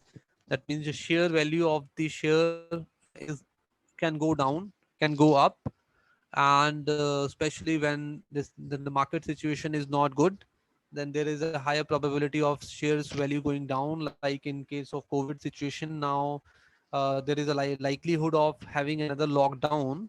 That's a strong likelihood of having another lockdown sooner or later. So the market may respond to it accordingly. So it will be seen very clearly in the market that the market is moving to the negative direction if tomorrow or all of a sudden lockdown is announced. So the market will respond to it and market will go down. So that basically means the collectively, as in the, you can say the entire market if not doing good. So that basically means all the shares are performing poorly, and they are fluctuating in its price, right? Limited control, you know what the limited control means. So if you're holding 10 shares out of 1000, 1% control you have. Similarly, this is called your limited control. So you are going to be the owner of the company as per the number of shares you are holding in that company. Okay, so with that we can take 15 minutes break, right? So and then we will resume with the rest of the content that we have got. So let us take a break right now, and we'll start at 2:30 or 2:25. Okay. Okay, sir.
Okay, so hello everyone.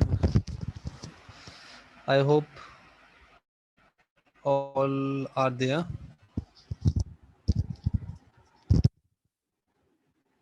All right. So shall we start?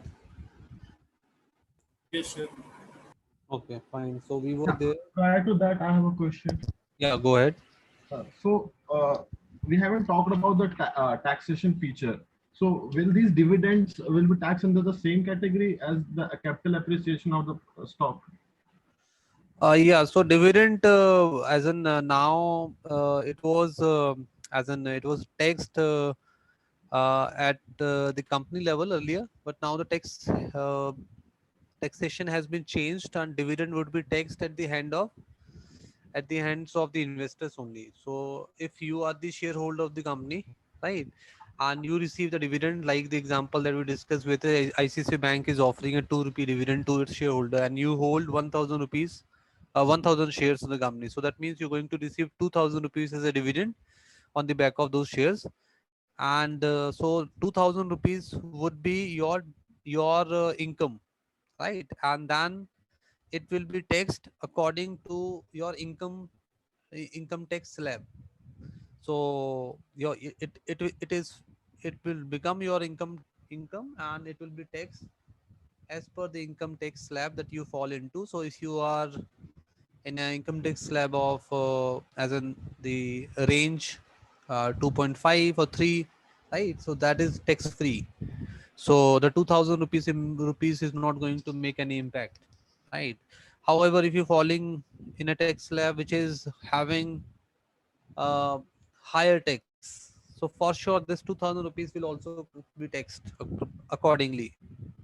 So 2,000 is a small amount. It is, but the tax would be applicable on this amount, because this is your income, and every income would incur some tax, provide you are above the tax slab which is decided by the government. So will this be considered under a long-term capital gain or short-term capital gain? It's been given only once. No, your long term and a short term would be only when you are selling your share and moving out, right?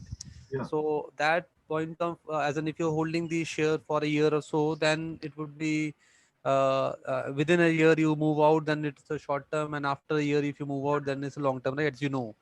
So as far as dividend is concerned, there would be no short term and long term tax would be applicable. It is purely the income tax that would be applicable on it. Okay. Fine. It's purely the income tax that would be applicable on dividend, not your short term or long term, right? Any other question before we move ahead?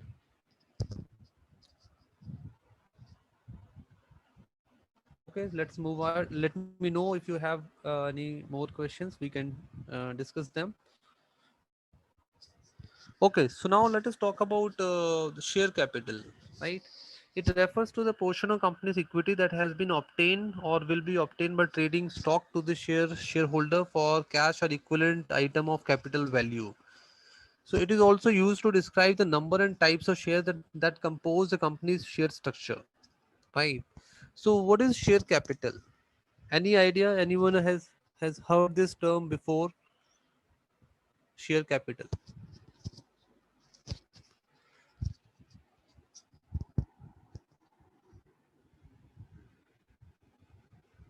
No idea. Okay, so share capital is your uh, that capital out of which you can issue shares, right? And the authorized share capital is the term that we use, or you can say share capital. So every company has got a share capital, right? And on the back of that, they can issue a certain number of shares basis. So usually if you see when a share is issued, it is you can you see my screen as in the Excel file? No. No, sir. No, give me a second. This is a bit of a problem because I need to Okay, now I guess you can see, right? Yes, sir. Okay, fine. So if you just take it from the point of view, 1 second.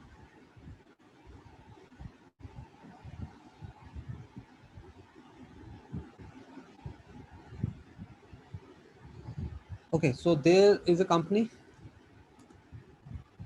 ABC, fine. And when a company wants to issue its shares, they need to decide upon the authorized share capital which they're going to use for issuing of share, right? Share capital, whether I will use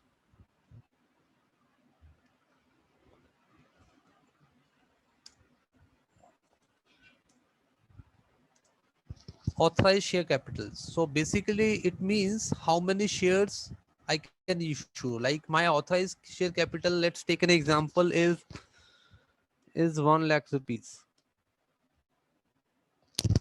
This is what the company decides. The authorized share capital is 1 lakh rupees.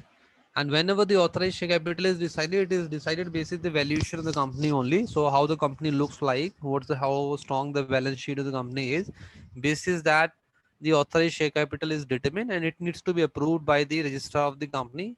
Then only you can say it is the authorized share capital. It is not that you come up with any vague number and say like this is the authorized share capital. It has to be approved.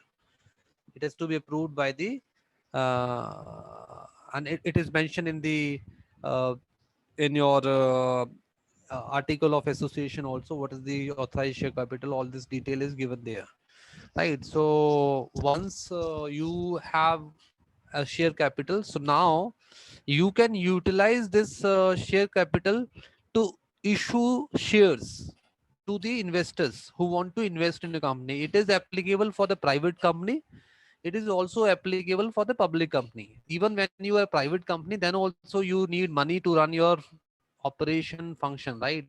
Then also you have this concept of an authorized capital. It is not only when the company is a public company, then only this will come into picture. No, even in case of a normal private company, you have this authorized share capital as a concept.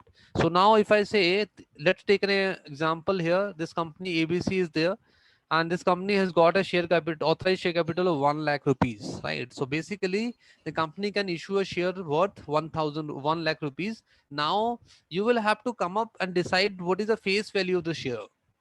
Face value is called par value. There are other words which are used for the face value. Face value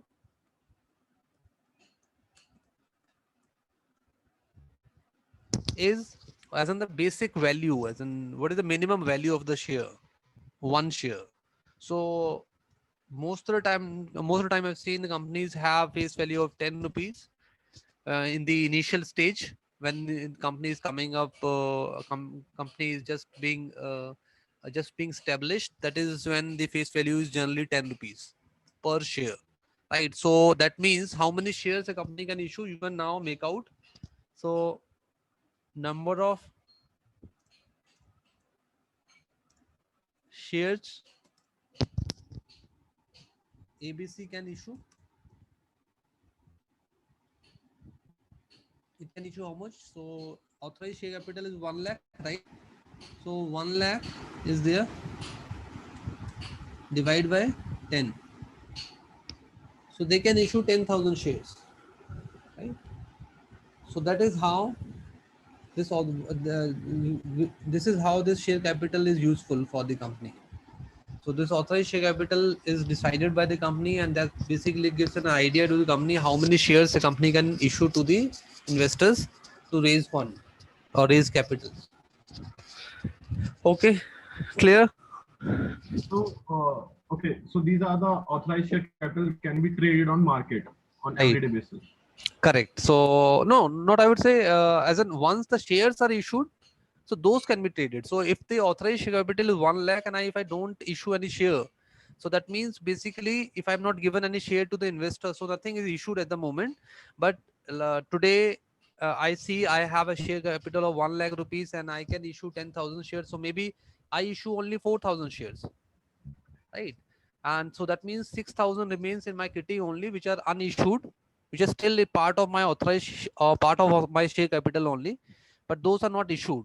And this 4,000 which are issued can be traded in the market, because these are the issued one which are in the hands of the investors, so they can trade them, they can buy them, they can sell them, other investor can buy. This will continue. But my question is regarding the face value, because since it's in the market, it's going to change every day. So Yeah. will that impact on the unauthorized share capital, Unauthorized share capital as in? as in which see a company like ABC, Yeah. the share capital might be around 1% or 2%. uh, So the remaining 98%, will that impact on the face value of the uh, other stocks which are be not authorized? no, no, there would not be any impact, because even the shares which are not as in which have not gone out in the market, the face value for those shares will remain 10 rupees only, even when the shares are issued in the market. Like, assume these are the 400 shares which are already issued in the market, right? And the face value is still 10 rupees only, and this 4,000 will derive the market value when they are traded in the market. So it may be 50 rupees, it may be 100 rupees, depending upon as in the market reacts to the respond to the share and the company as a whole, because the market forces will decide the market price of a given share. But this face value will not be changed, even for the traded share, and even for the shares which are not issued at the moment. So it will remain as it is, that is 10 rupees. So as long as company does not decide to do some split, so there is a concept of split. Just to give you a flavor of what the split is, I don't want to go into detail, because this is something we should be talking in corporate action, not at this moment. But split is a process of a corporate, it is one of the corporate actions wherein company can decide to split its own share. So if there are shares outstanding in the market, let's take an example of 4,000 shares in the market, and one share is right now 1,000 rupees in market value terms, I'm telling you. So if company decide to split the share, so because company feels like 1,000 is really very it's a and because of that, very few people who actually are able to invest in the shares in the secondary market, right? And to create liquidity or more of the volumes in the company share, the company can also decide to split the share. So maybe it is again, the split happens in a certain ratio, right? So it can be 1 is to 10. So 1 is to 10. So when I say, so every this 100 share is divided into 10. So one share is equal to is equal to 100 rupees now, right? So 100 shares are divided by 10. Or every one share would be equivalent to every 10 share will becomes equivalent to one share, so you can say. So that basically means your 1,000 shares will become 100 shares, you will divide it by 10, so it will become 100 shares. Similarly, the face value will also change in case of split. So then there would be an impact to the face value, because you cannot have a different face value when the split is taking place, because it has to be proportional to the market split which is taking place. If there is a split in the share, the volume will go up, number of share will increase, right? And so therefore there would be change in the split value also. The market face value will also change, right? Making sense? Yeah, it does. Okay. Okay. Okay, let me come to slide. Any other question? Don't worry about if you're not clear with the split as a concept. Don't worry about it. It is not something we are supposed to discuss at the moment. This is part of the corporate action. It is just to give you some idea, like when the value can change. Just given the question came to me, as in when it can be changed. So that's the reason I talked about the split. Otherwise, at the moment, even if you're not clear how the split happens, we will further discuss it. Okay, so now there is authorized share capital as we discussed in the example. Then there is a issue capital. Capital is like the example we talked about. So if there are 10,000 shares which can be issued on the back of the authorized capital that you have, So 6,000 are 4,000 are issued and 6,000 are still unissued, right? So issued are the ones which are in the market, which are issued to the investors. So 4,000 what they issued in our example that we took in the when I showed it in the Excel file. So 4,000 are the issued capital, right? Now again, so this is from the beginning. This let's take it from this slide because it is the detailed one here now. So share capital is equity and preference including all, right? And then authorized share capital is the one which is authorized in the form of shares, which I can issue share. So if 10,000 is the authorized share capital, so I can issue all the 10,000. I can issue part of it, or I can keep part of it unissued. So if there is something unissued, that will fall under unissued share capital, this one. So 6,000 will go here, the 4,000 will go here, the example that we discussed. Subscribe capital, unsubscribe capital. What is subscribe, what is unsubscribe?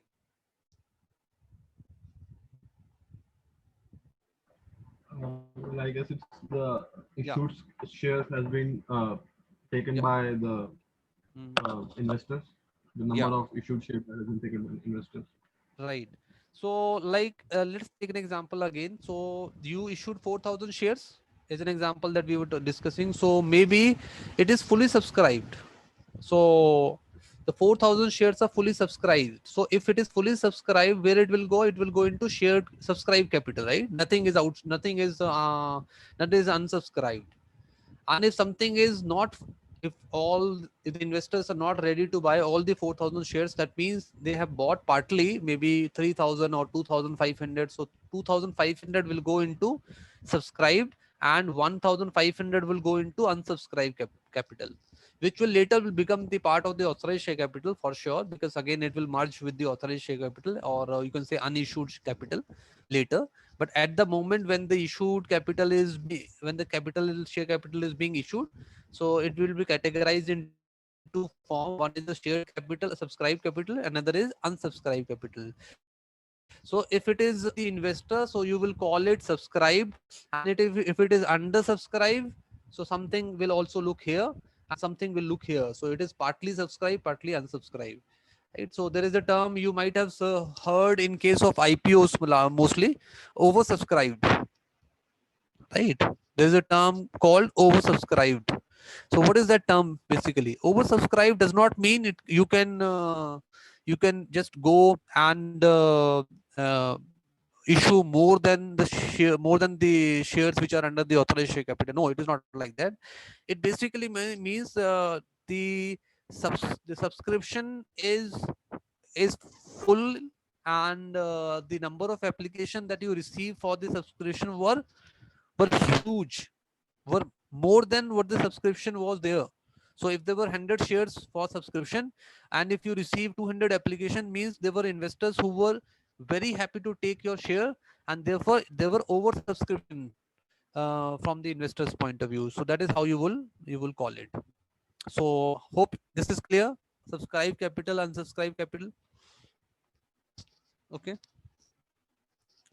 Okay, so now, yeah, any questions here, any doubt? Sir called up capital के बारे में और बता Called up we are yet to do. So called up is okay. So called up is what the company is calling. So company is supposed to receive 1,000, supposed to receive share value. For every share they're supposed to receive it from the investor, right?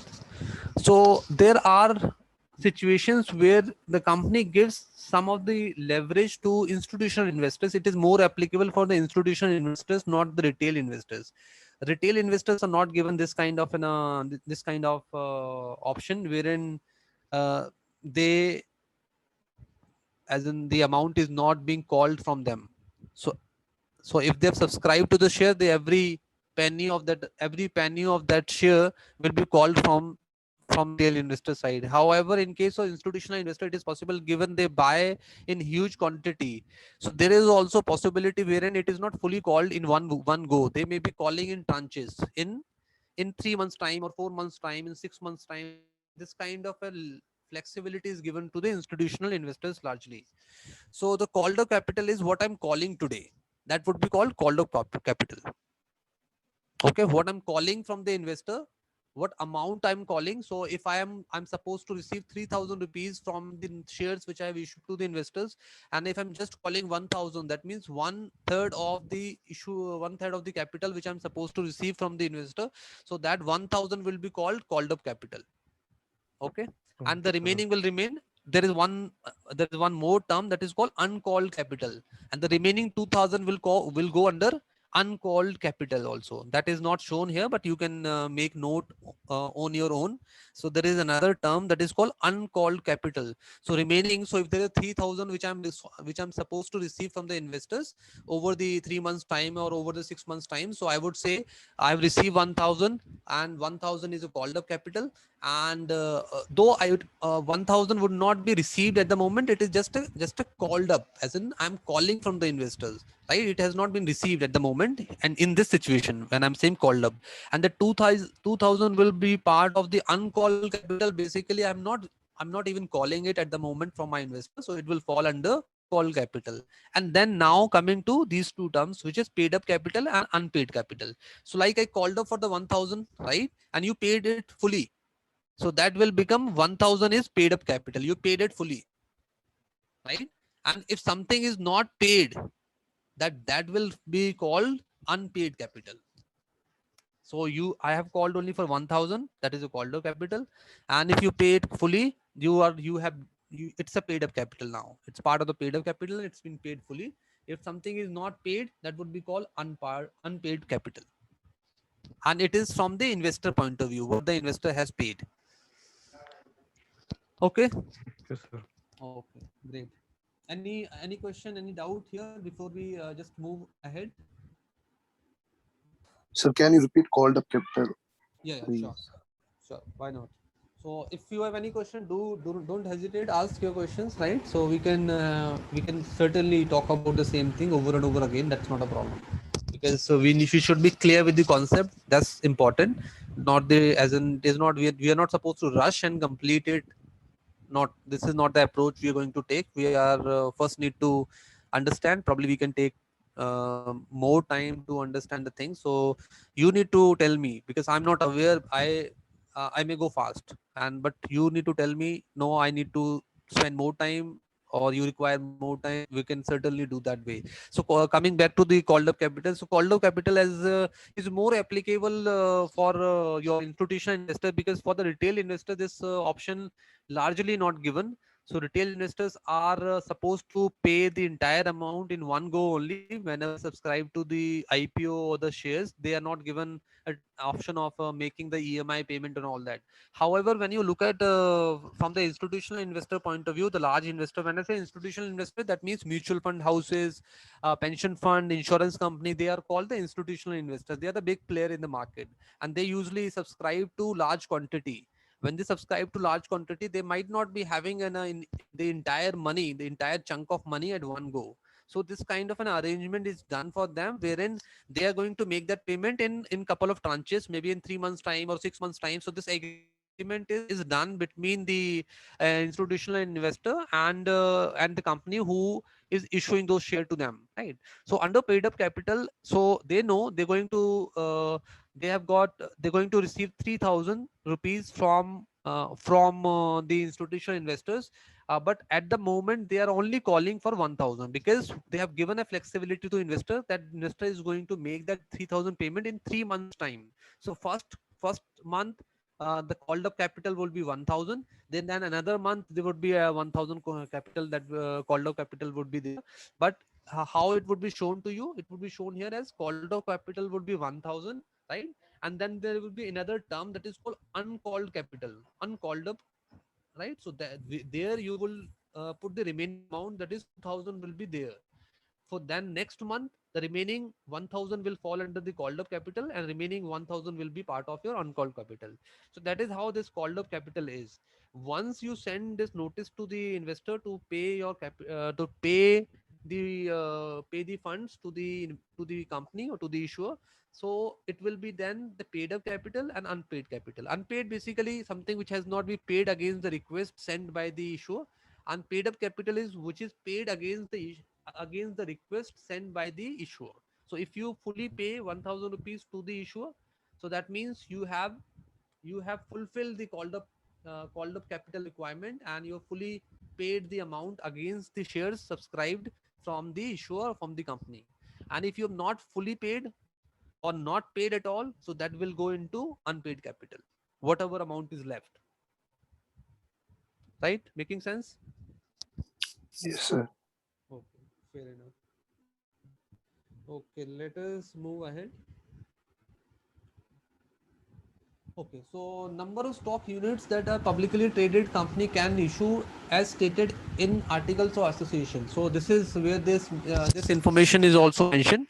So every company have this. Every company has articles of association, right? Every private company or public company, they are having part of articles of association, right? And there, this is very clearly mentioned. What is the authorized share capital? Just a question here: can authorized share capital increase for a company?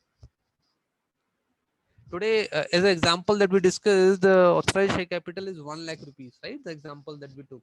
So tomorrow, if I want to increase the share capital, authorized share capital, because you require to raise more shares, you need to issue. You maybe have already used your authorized share capital completely. Now you want to issue more shares to the shareholders. So can that authorized share capital increase? Any clue? Any idea maybe about the same? Sir, maybe it can be increased in next financial year. I don't think it can be increased in the same financial year. I'm not sure about, but still. Yeah. Okay. Fine. No worries. Anyone else? I guess they need to change their articles of association. Yeah. Right. Right. I can't hear you properly. Okay. I'm saying yeah. Fine. That's right. Uh, yeah, Anything else? might. Anyone else? No idea. Others?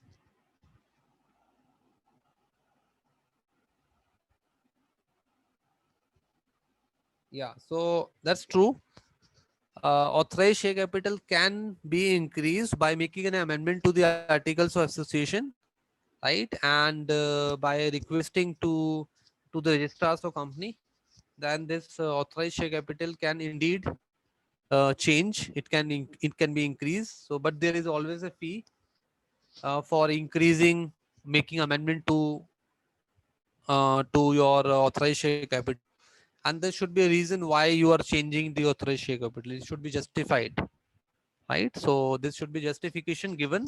If you are raising more capital, so there should be a reason why you're raising more capital. Why? What you're gonna do with that capital?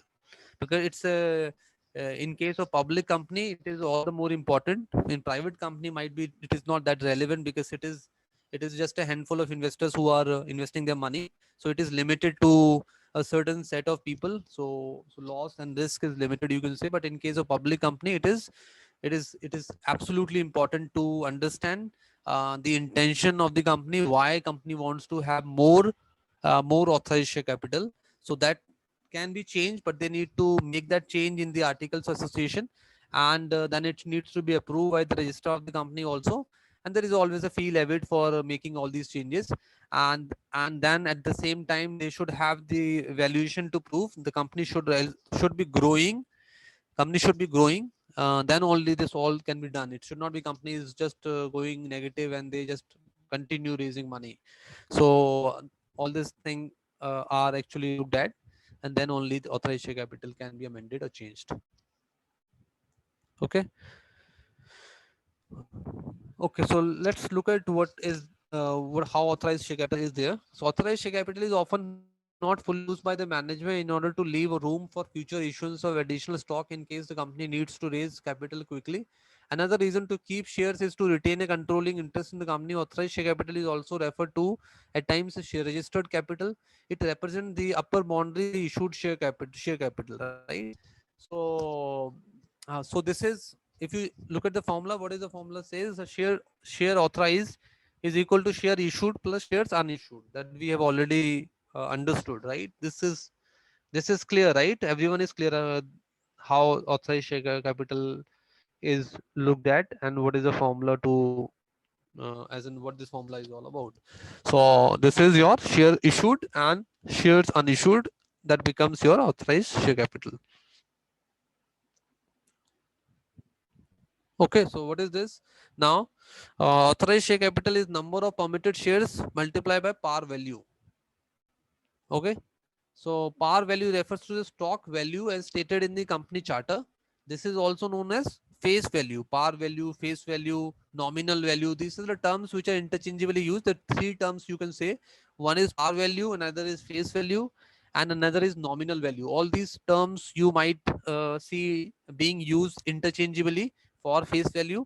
And so this is the face value is the initial value of the share when the company goes to raise fund with the help of the authorized share capital. So that time the company needs to come up with a face value. So that is called the par value or the face value, and that is usually rupees 10 in most of the cases. But it can be changed also. It can be less. It can be more also, depending upon how company want to rate it, right? So it is not always it largely it is rupees 10 rupees face value, but it can be changed also. It can be more, it can be less also, but generally it is rupees 10. Why would company not like to have a face value of 100 rupees? Just a question. If company wants to have a face value of 1000 rupees, will it be good proposition? Well, I think that at that point of time there won't be any buyers. Like if we see in real case like MRF, buying a MRF share is very difficult because it's cost you around 80 to 90,000 right now. Yeah, right. Right. Absolutely. So the face value might be something else, but the market value is more relevant, and especially when the company is really doing good, and then market value shoots like anything, and it continues shooting. In case of MRF, is the right example that he mentioned. So you can see MRF value. MRF's one share equates to somewhere 80,000, 90,000 at the moment, right? And that's really huge.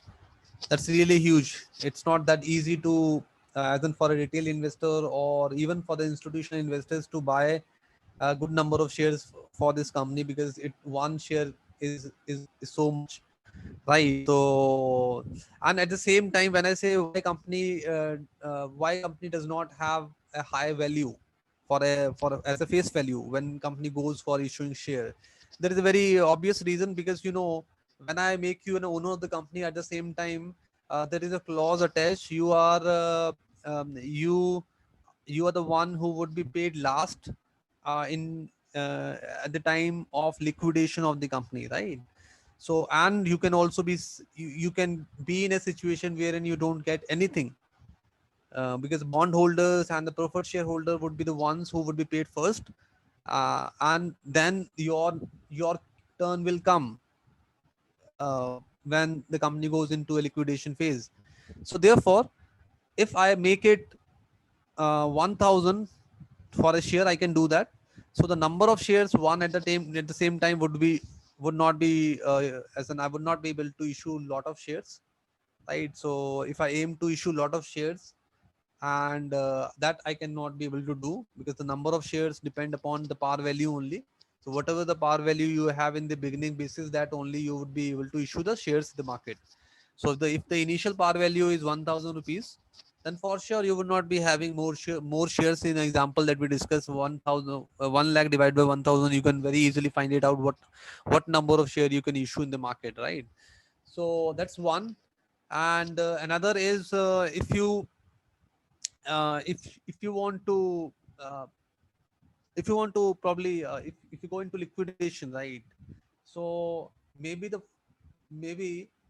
you don't want to pay back the same value to the investors, right? So you just want to pay a very small value, the par value, that you maybe 10 rupees. 10 rupees is far manageable than managing 1000 rupees in case of liquidation, right? So that is possible, because once The shares are issued in the market, right? So market value can become anything, right? And accordingly, so that par value would be the value that would be given to the shareholder when the company goes into liquidation.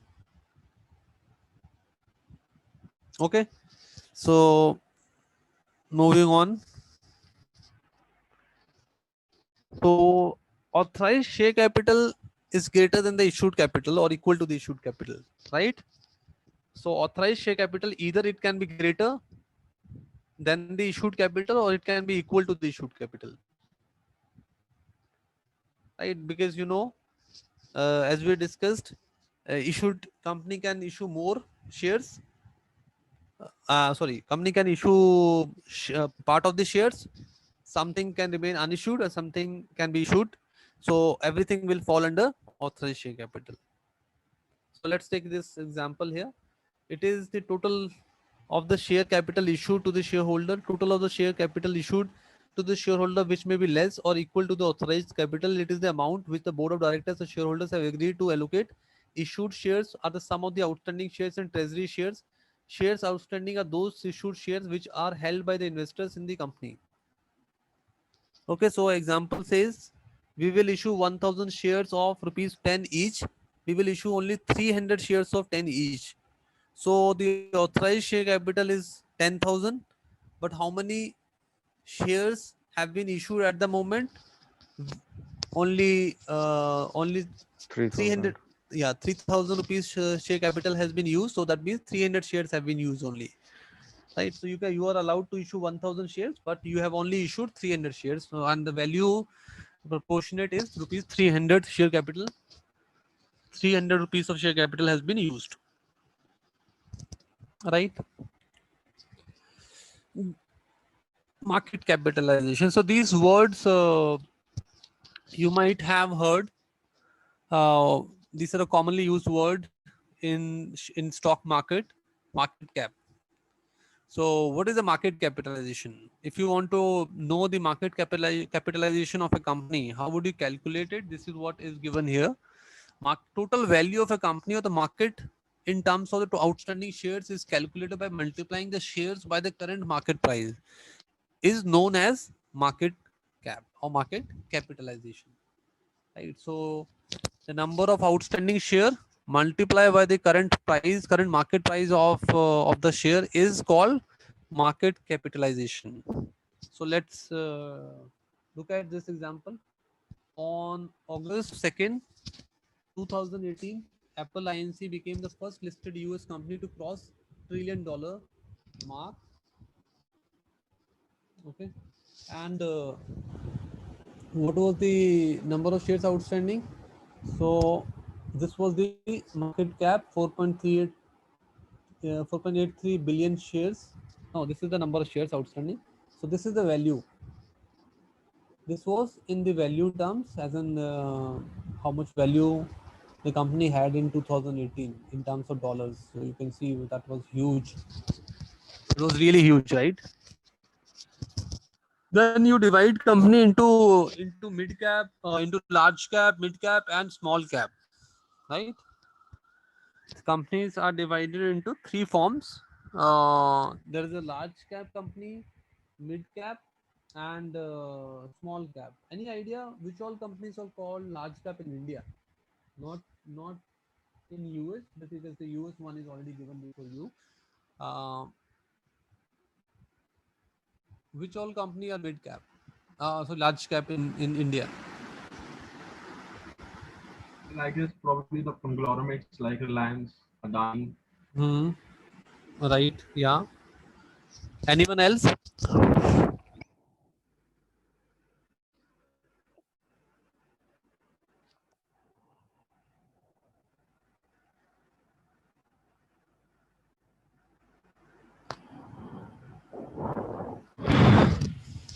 So if I say, in case I want to know, right, uh, in terms of the value, not market value, not the as in the book value, but the market value. In terms of market value, how much should be the market value for a company to become a large cap?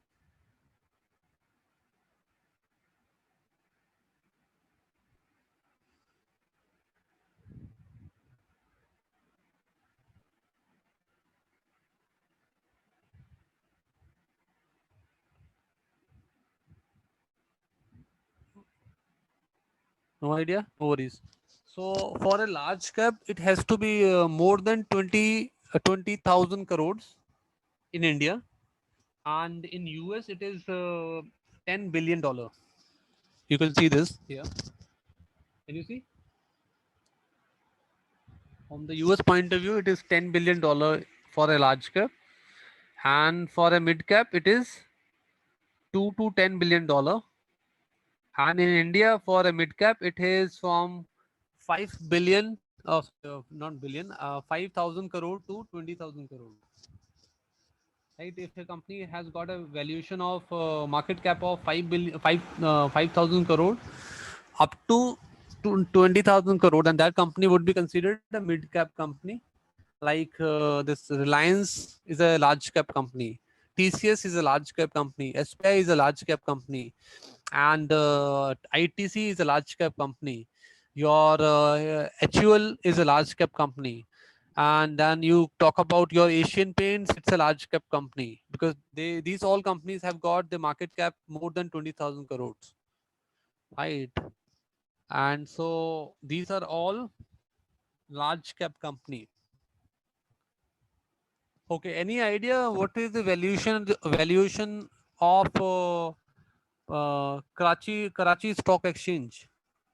If you have heard of any such news from the stock market point of view, the valuation of when I say valuation of the stock, as in the stock exchange, it is a collective value of all the stocks which are listed on the exchange, right? So that is how you would say the valuation of a stock exchange is this. So as in a number of stocks which are listed there, you calculate the market value of those stocks, and you get to know the valuation of the stock exchange, right? So what is the valuation of stock as in the Karachi Stock Exchange? So this was a news some time back. So the valuation of the entire Karachi Stock Exchange is even less than the valuation of single company TCS in India. So you can see the companies which we have got, they are not only large cap, they are very massive companies. In fact, TCS is quite a big company. HDFC is a big company. ICSC is also a big company. SPI is a big company. They have got the market cap of even more than 1 lakh crore. Some of them are even 5 lakh crore, 6 lakh crore. SPI is even 3 lakh crore. The market cap is 3 lakh crore, right? So that is how the market cap is basis the market cap, this large cap, mid cap and small cap is determined. And if it is below 5,000 crore, then it is called small cap. And if it is below $2 billion in US, then the company would be considered a small cap. Okay. Sir market cap capitalisation पर दोबारा explain कर दो. Okay, no worries. So market cap is like as in just to take an example. So this example we can take. So 1 second, or let's take another example. Let me just share on the Excel file. 1 second.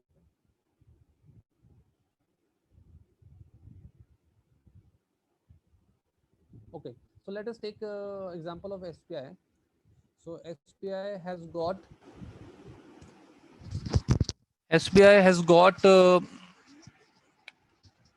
1 lakh shares outstanding in the market. So 1 lakh shares are there.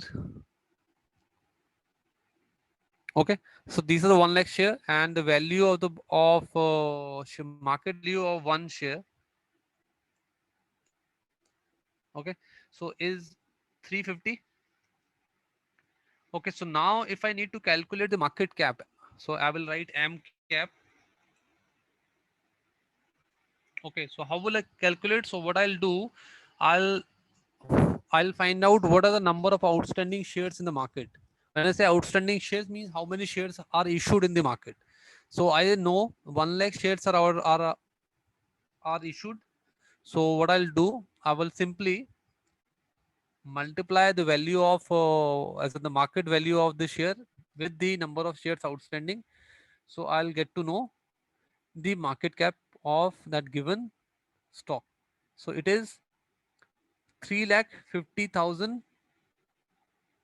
Okay, 3,50,000 is the market cap of the SBI as a company, right? This is the market value for the SBI as a company. So this is just to make you understand, but the market value of SBI is really huge. It is in crores, and it's a large cap company. It has got a market cap of around 3 lakh crore. So 3 lakh crore is the market cap for SBI as a company. But here I just taken a example to just to make you understand like how the market cap is calculated. So market cap is calculated number of shares outstanding, then multiply by the market value of the share, and then you get the value. That value is called the market cap. Okay. Okay, sir. Yeah, fine.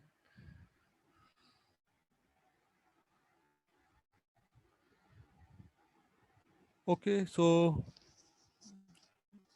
what is an index? What is an index? Any idea? Index. Have you heard this term before? Index? Anyone? Yes. I Yeah. have. Okay.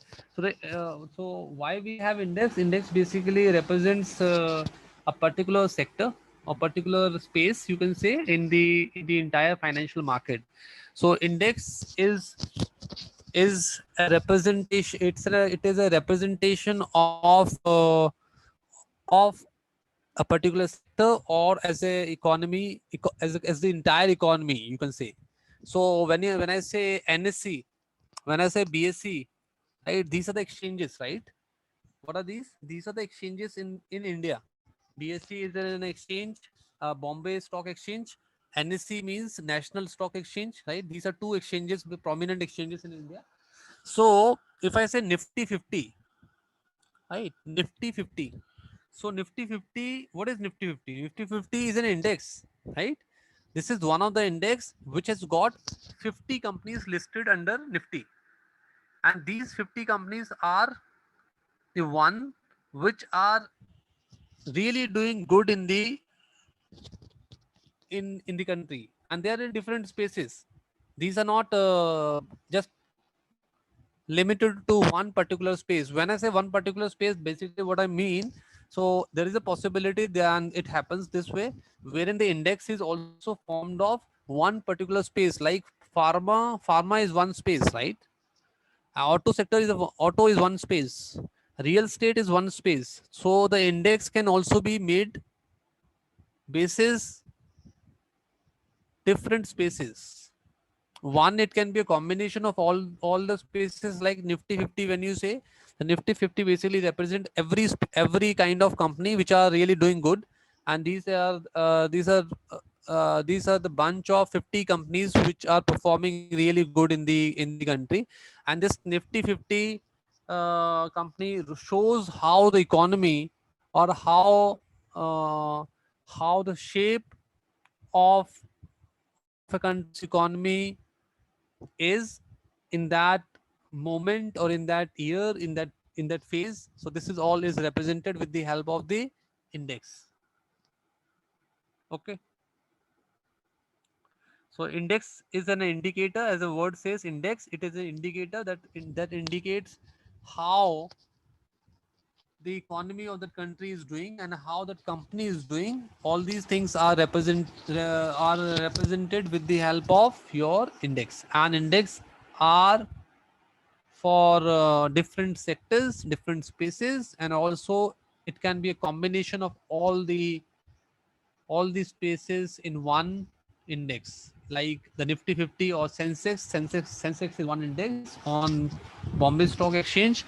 So Sensex represents how many companies Sensex has? Any idea? How many? 50, you said?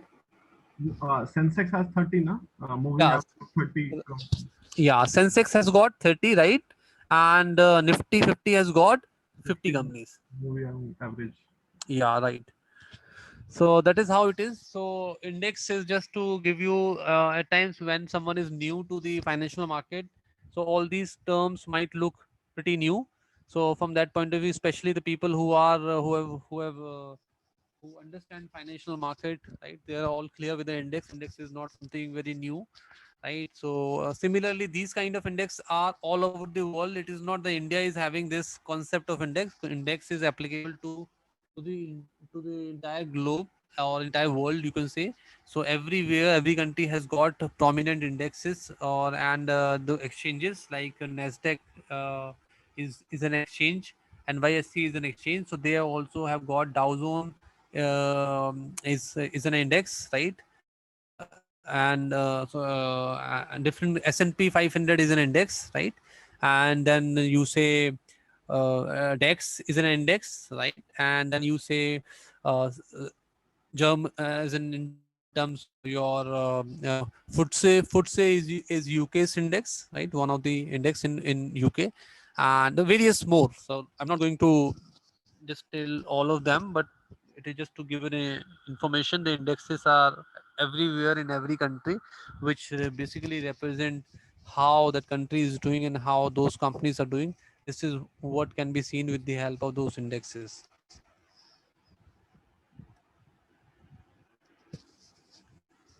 Index is an indicator or measure, and it, in finance, is typically refers to a statistical measure of change in securities market. National stock market index provide exposure to individual country. In most cases, the equity index will consist entirely of large cap stocks. This is largely true. Most of the time, the most of the indexes which are there in the country like NSE, BSE, you talk about, these indexes have, as in you see Nifty or Sensex, they have got the large cap companies in it. Don't have mid cap company. They have got largely the mid large cap companies under their index, be it your Nifty 50 or the Sensex. All the companies which are there are large cap.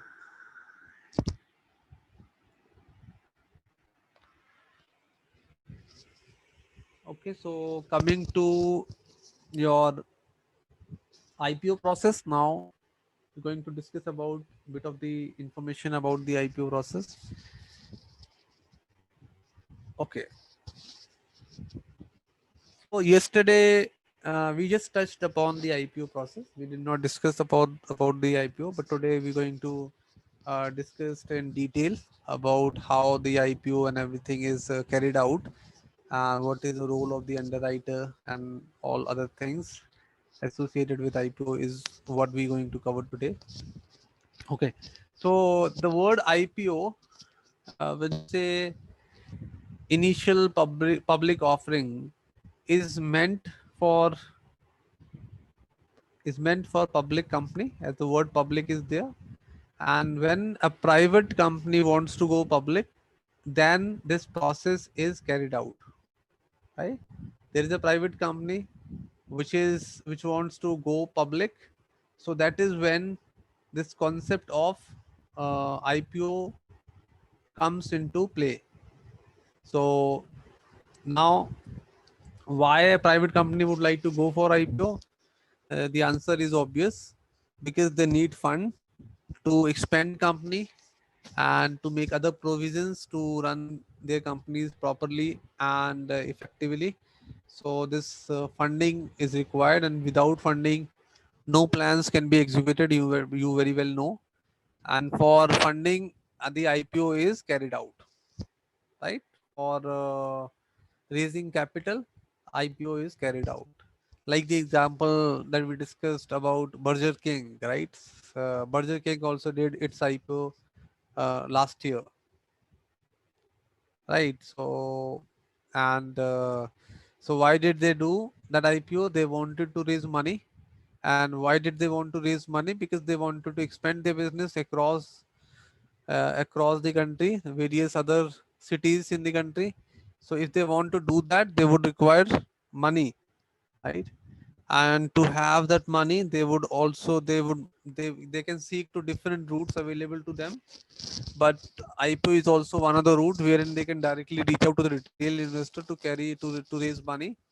And this is one of the very known method of raising capital, right? And this is also gives a lot of recognition and prominence to the company, because this process is such wherein rope in investment bank as an underwriter, right? And that underwriter is there to ensure your shares are fully subscribed to the investors, right? And this process is done effectively, right? So this is why the underwriter is there in this whole process. So let us now look at the slide and understand this entire thing. So the primary market is a part of the capital market where a new securities created are directly purchased by the investor from the issuer.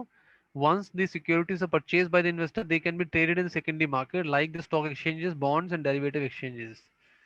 Like, so uh, this is just from the basics point of view. So once the security is issued in the primary market, it goes in the hands of the investor, and what investors can do then, they can trade those securities in the secondary market. So it is not the ones the investor has subscribed to those securities, so in the primary market they need to stay invested in in those securities forever. No, not at all. Even if you have purchased an IPO, once it is listed, the very same day you can exit your position and you can leave those shares. So that option is available with an investor, right? Just give me 2 minutes.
Okay, so what we're talking, so we're talking about IPO, right? So IPO first is done in the primary market, right? So as the word goes, initial public offering. So it is uh, in the form of origination, knowledge about the adequacy and structure of the financial arrangement, then underwriting, then distribution. Right. So let us come and understand in a detailed manner. Where is that?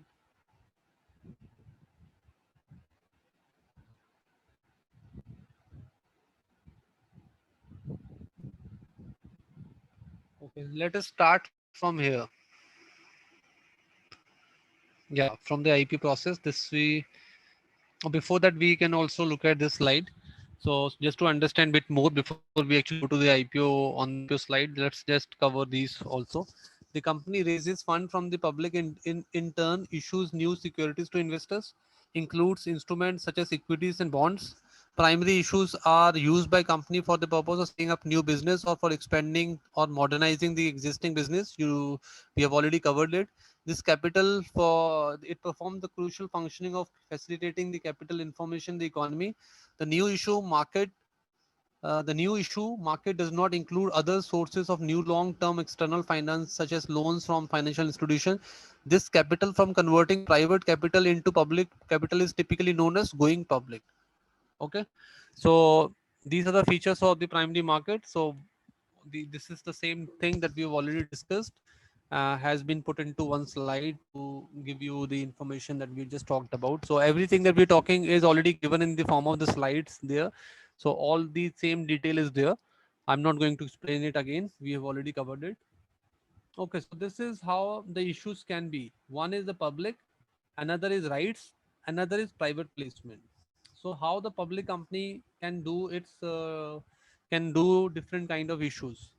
So one is unlisted company. There is a listed company. From the unlisted company point of view, it is public initial public offering, fresh issue, and then there is an offer for sale also. For offer for sale is kind of a public offering only. So wherein a company public company can go to do some kind of offer for sale, which wherein it can offer more stake to the investor. It can do private investor, I would say. So it is a kind of a public offering only, where a company can offer a part of the stake to the shareholder, and that can be an institutional shareholder. It can also be retail investors, right? So and then coming to the listed companies, so what listed companies can do, they can go and do the further public offering, that is FPO. Once a company once an unlisted company is done with the initial public offering, they can do the FPO. They cannot do IPO again, but they can further do the FPO process. Then the fresh issue and offer for sale is there. That means the securities would be sold out to the investors, right? So this is in case of public issue. Then rights we discussed in bits. Again, we will be discussing it in corporate action. So rights is for the existing shareholders of the same company, wherein company wants to raise more money and they do not want to go to the new investor. They just want to go to the existing shareholders of the company, and they want to offer more shares to them at a discounted rate in a certain ratio.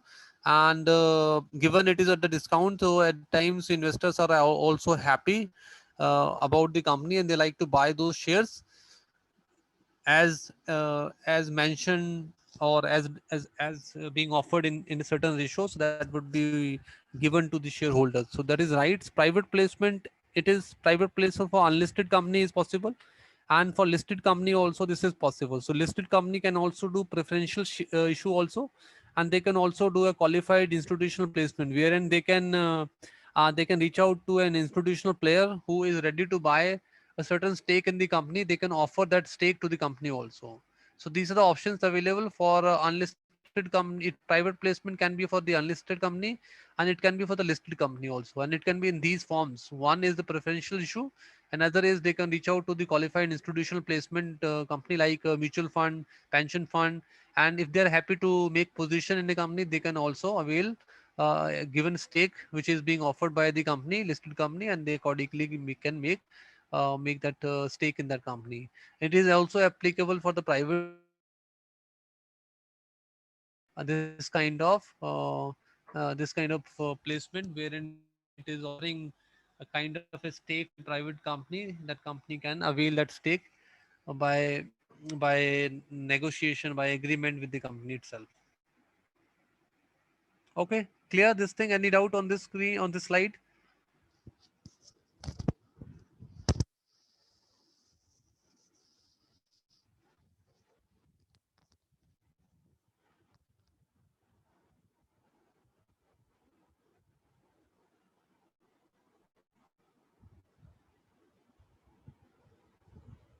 Okay, so yes.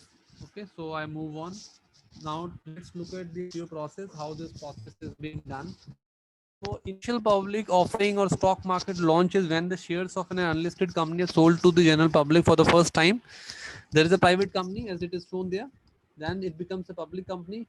Then there is a general public who receive the shares of that company. When a company lists its stock securities on the stock exchange, the money paid by the investing public for the newly issued shares goes directly to the company, right?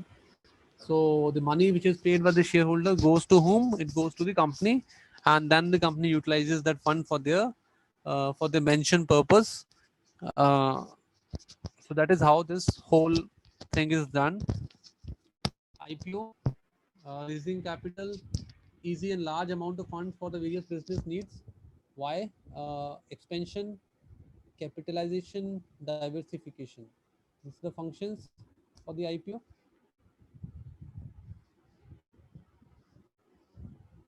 Okay. Sir So IPO की full form बताना एक बार. IPO, your IPO is initial public offering, like this. Initial public offering. Okay sir. Okay. Initial public offering means as in it is being offered to public. Before that the company was private company. It was a private company and company wants to raise capital. अगर उसको पैसा चाहिए है, पैसा और चाहिए है उसको एक्सपेंड करने के लिए, या फिर मशीन को लगाने के लिए, दूसरा प्लांट लगाने के लिए, तो कंपनी को पैसा चाहिए, और उस पैसा लेने के लिए एक तो वो प्राइवेट प्लेसमेंट कर सकती है, प्राइवेट प्लेयर के पास जा सकती है, दैट इज वन ऑप्शन। और दूसरा ऑप्शन ये है कि वो पब्लिक से वो पैसा ले सकती है, तो पब्लिक के पास डायरेक्ट जाके भी पैसा वो लिया जा सकता है। सो ये जो प्रोसेस जो है, that is IPO that you talking, is actually a process wherein you reach out to public only and you raise money, rather than going to a private player and asking that player to take a stake in the company, and basis that stake you get money and then utilize that money for the various reasons and all. So this is also one of the ways by which a company can raise money, and this method is a very prominent method across the world, wherein it also gives some kind of a recognition to company, because this takes some time, and it gives some recognition, so company get some more presence in the market, and that presence is felt by the people. So that is also another reason why company like to go for an IPO. And at the same time, this process involves an underwriting. When there is an underwriting, that basically means एक company जो है आपको underwriting दे रही है, तो वो लिख के दे रही है कि मैं सारे के सारे शेयर जो है सब्सक्राइब करवाऊंगा या करवाऊंगी। ठीक है, तो उस केस में चांसेस ये होते हैं कि अगर वो शेयर सब्सक्राइब नहीं होते हैं, तो वो कंपनी खुद रिस्पॉन्सिबिलिटी लेगी आपके शेयर्स को खरीदने की। So like if I am a ABC company and I want to go for an IPO as a process, and because I know this process is a is a process which involves lot of money. So if something remains unsubscribed, shares are not subscribed by the company, takes the ownership of share not getting subscribed, और वो उन shares को खरीदेगा फिर, अगर वो shares unsubscribed रह जाते हैं तो। Okay sir. Okay, welcome. Okay, so let us on. One second.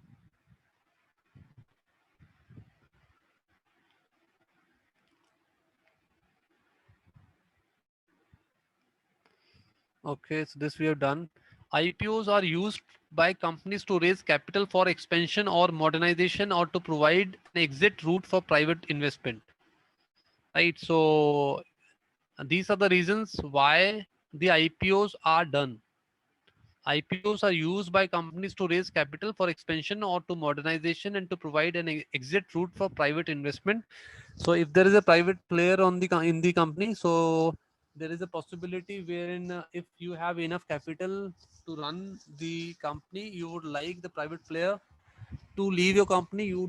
You're not impacted by a private company leaving your company. So might be there is a player who is interested to leave the company, wants its money back, and you don't have money to return the player, right? So what you will do, you will go to public, you will raise money, and you are raising it for a purpose. Part of the money will be returned to the private investor, and that way uh, you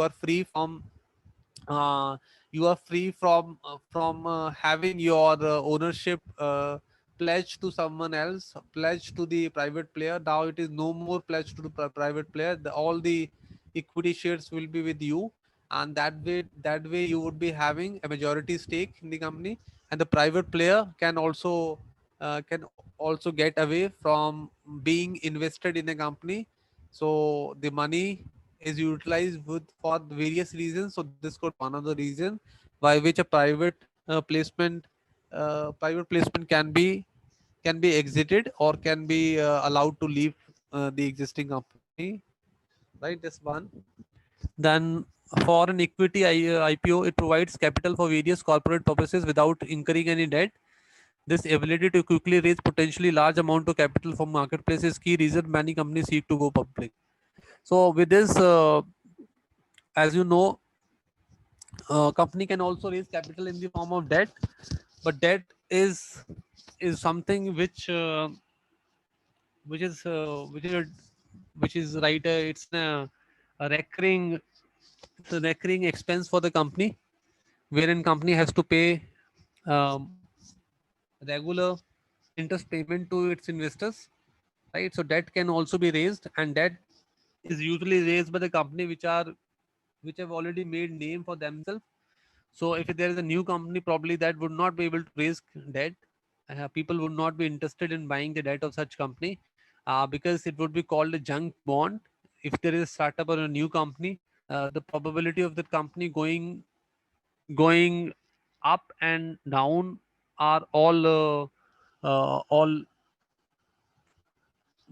have uncertainty, you can say, right? So there can be chances of company can do well, and if it does well, then the debt is secured. There is no risk, there is no more risk, you say.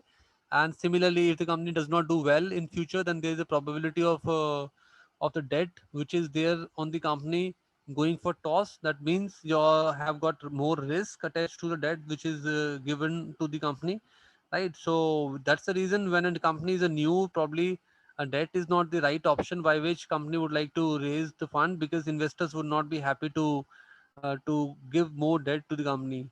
But company can certainly reach out to the banks and do and take loan from the bank, and that is going to be a bit riskier, a bit expensive also, because then you will have to pay the constant floating interest rate which is applicable in the market.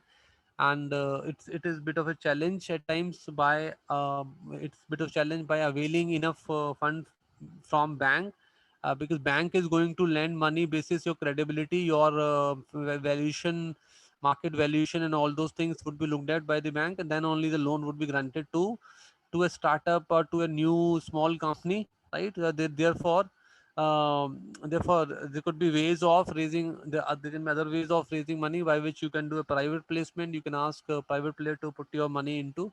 However, for a new company, the IPO is not possible. Again, it is not a startup can go for an IPO and can do this process. No, it is not like that. For IPO also, it is only for a company which is established for certain number of years, which is doing good in its turnover, in its profit, and all those things. Then only the IPO is possible for a company. It is not any random company can go for an IPO and Sir, carry you are out. going very fast.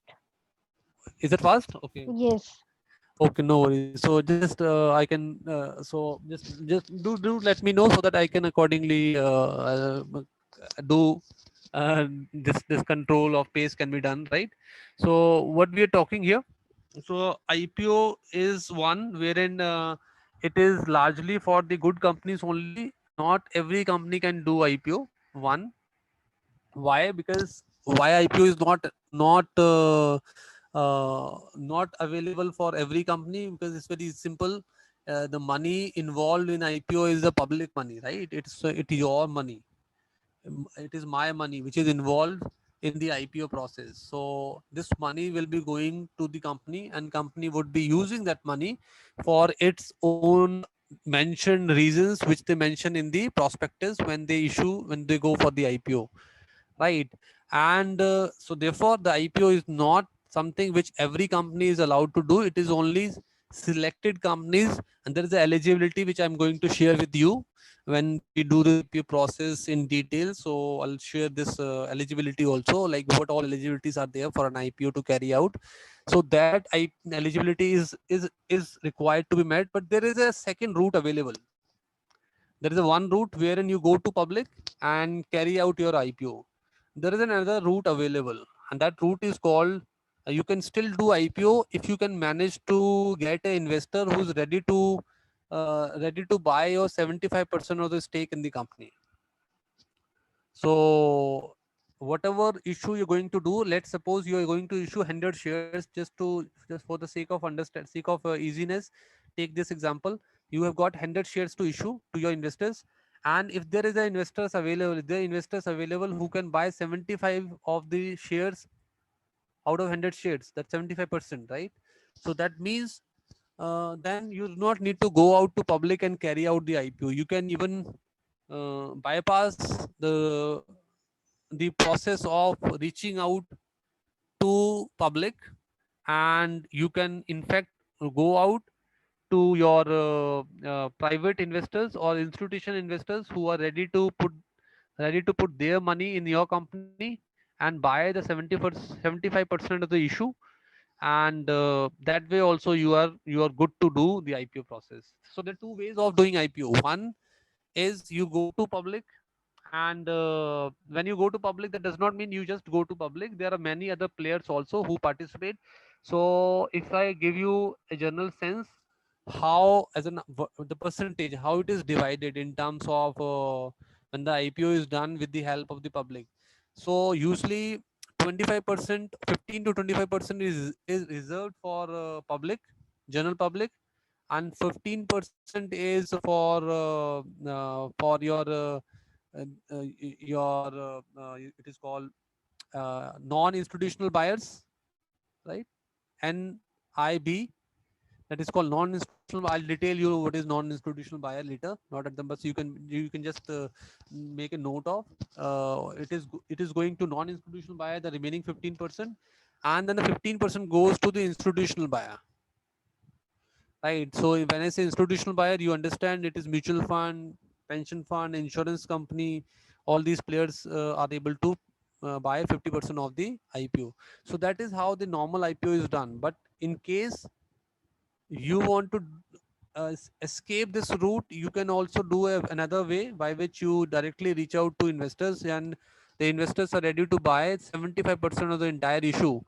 Then you can avoid this public offering, going to direct public. So can be this can be avoided. Okay, so let's any question on this slide, or in the or any of the slides that we have discussed?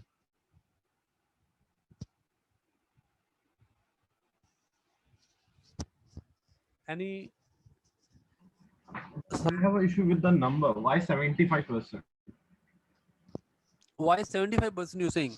Yeah, because if you want to have a control, 51% number of shares, if it's equivalent to Okay. 50%, then you can have a control now. So why 75%? No. It is not like the control. I'm saying, as in, let's suppose the authorized share capital is. Let's go with the same example that we discussed. Authorized share capital is 1 lakh rupees, right? And so, how many shares? Let's take 10 rupees as a face value. So you can issue 10,000 shares, right? But it is not necessary. You're going to issue. You're going to do IPO for all the shares at one go, right? Okay. You can go with an IPO maybe with a 7,000 shares only. 3,000 you are holding in your pocket, right? And remaining or not even 3,000, I would say, rather 5,000, I would say. 5,000 you're keeping, and remaining 5,000 you're going with public, right? If you don't want to hold a majority stake in the company, this is when you want to hold a majority stake, then you would like to go with the 50% of the stake only.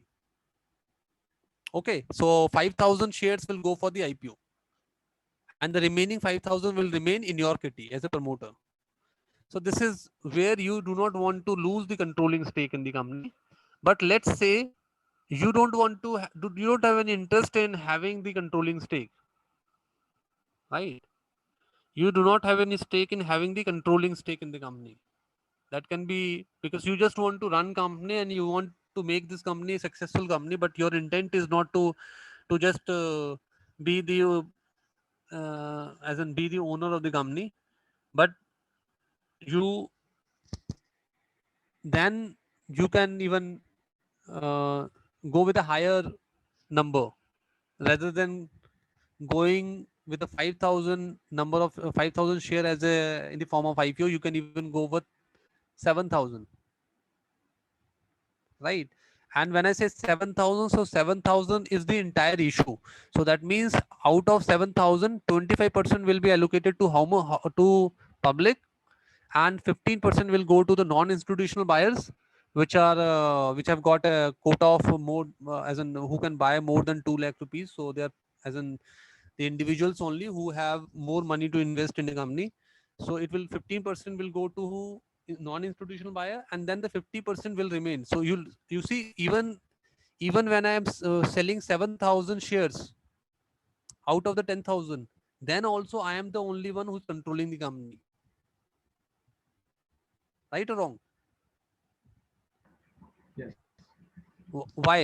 Again, I'll just to explain it further, because I understand bit of a confusion here. No worries. So let's say 10,000 shares are the authorized shares which I can issue to the public. I go with 7,000 shares. Now 3,000 are still with me, and 7,000 go to the public. So when I say public, that means not to general public. It is divided into group. 25% is going to your general public, 15% to non-institutional buyer, and remaining 50% to the institutional player. So if I take 50% of 7,000, that becomes 3,500 shares, right or wrong? Right. So the controlling stake can be 3,500 only. Now I'm not going to sell all 3,500 to one institutional player. Am I going good? I'm going to do this? No. Because if I do this, then probably I'm going to lose the controlling power in the company, right?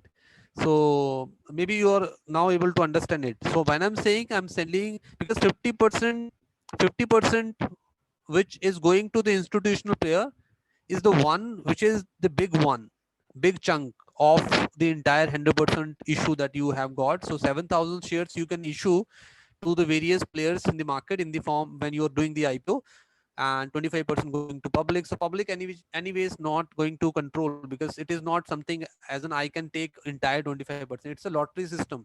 You're filing your application, right? And you might be eligible for the IPO, you might not get IPO. So it is not everyone would be getting the IPO. So public will never be able to control the company, even it is a 25% of the 7,000 shares that we're talking in, uh, as an example in question is this, right? So 25% public will not be able to control, neither the 15% of non-institutional buyer, they will also not be able to control. Now the only thing is 50% of the institutional, the 50% of the shares which I'm going to give to the institutional buyer, can they control the company? Yes, they can, if it is just going to one of the institutional buyer. Then the 50% of 7,000 comes out to be 3,500, and 3,500 is greater than the 3,000 which the promoter has, and that way the controlling power can be lost. But for sure, when this IPO is done, it is not the only one institutional buyer who would be interested in buying, and therefore I would be sharing this stake in such a manner wherein there are many institutional buyer who can avail the opportunity of taking stake in my company, and by way of that I would be able to have a controlling stake in the company, and at the same time the other players would also be able to take position in my company. Hope this is making sense. Yeah, it does now. Okay, fair enough. Okay, so okay, so detail IPO, all these things which are then given there, I guess this will require a bit of a more information. There is eligibility also given. So this we would not be doing today. It requires a bit of, as in this is an entire IPO thing, right? So I even have my own PPT also. From there we can try to understand IPO, but not today. It will be long, and we don't have much time left now.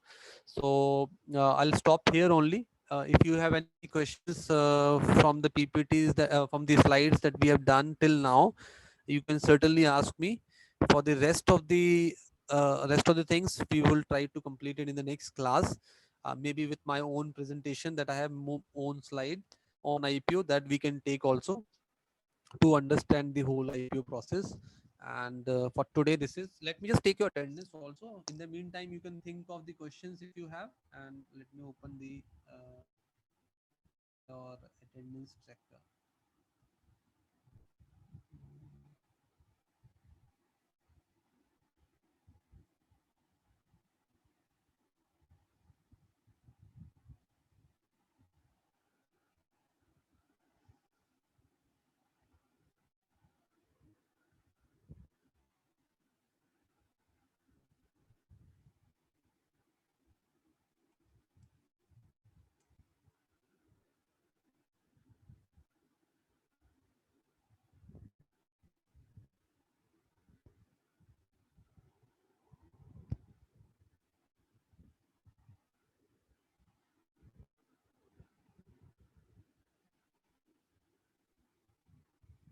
This is batch 42, right?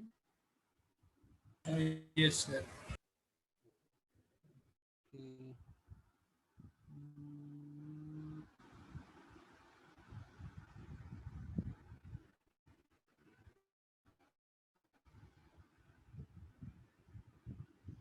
I guess your you,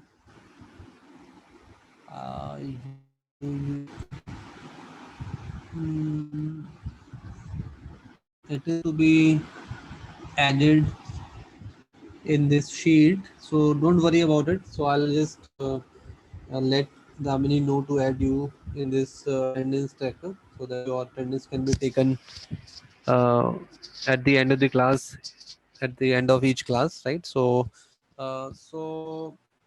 how many students are there in this class? 8 students. Any idea? Any one of you know? Because you all started online, so I don't know whether you really know all the people in the class. So, but it was 8 yesterday also, right? So yeah, we had 8 people yesterday, 8 today. Okay, 10 students, I think is.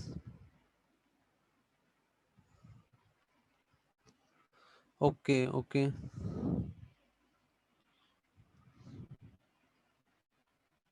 okay, okay. So let me just take your attendance as an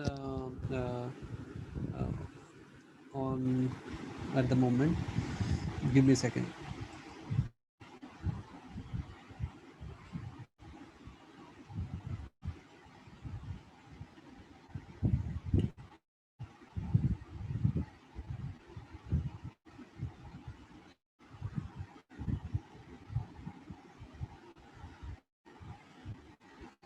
So we have Chunky. We 1 second. Chunky is there, right? Oh, yes, sir. Okay, and then we have Deepak, right? Yes, sir. Fine. And then we have Kanika, right? Yes, sir. Okay, Kanika is there. Then we have Nishant also, right? Yes. Okay, fine. Nishant is there. We have Rahul, right? Yes, sir. Rahul, the one Rahul, right? Okay. Two Yes, names sir. are there. Okay. Then there is Rashi, right? Yes, sir. So I can see Chunky, Deepak, Kanika, Nishant 4, Rahul 5, Rashi 6. Then Sana was there, right? She left, right? Sana 7. Okay, so and there was one more, I guess. I don't remember if he Shoaib, right? Shoaib was there. So he has left.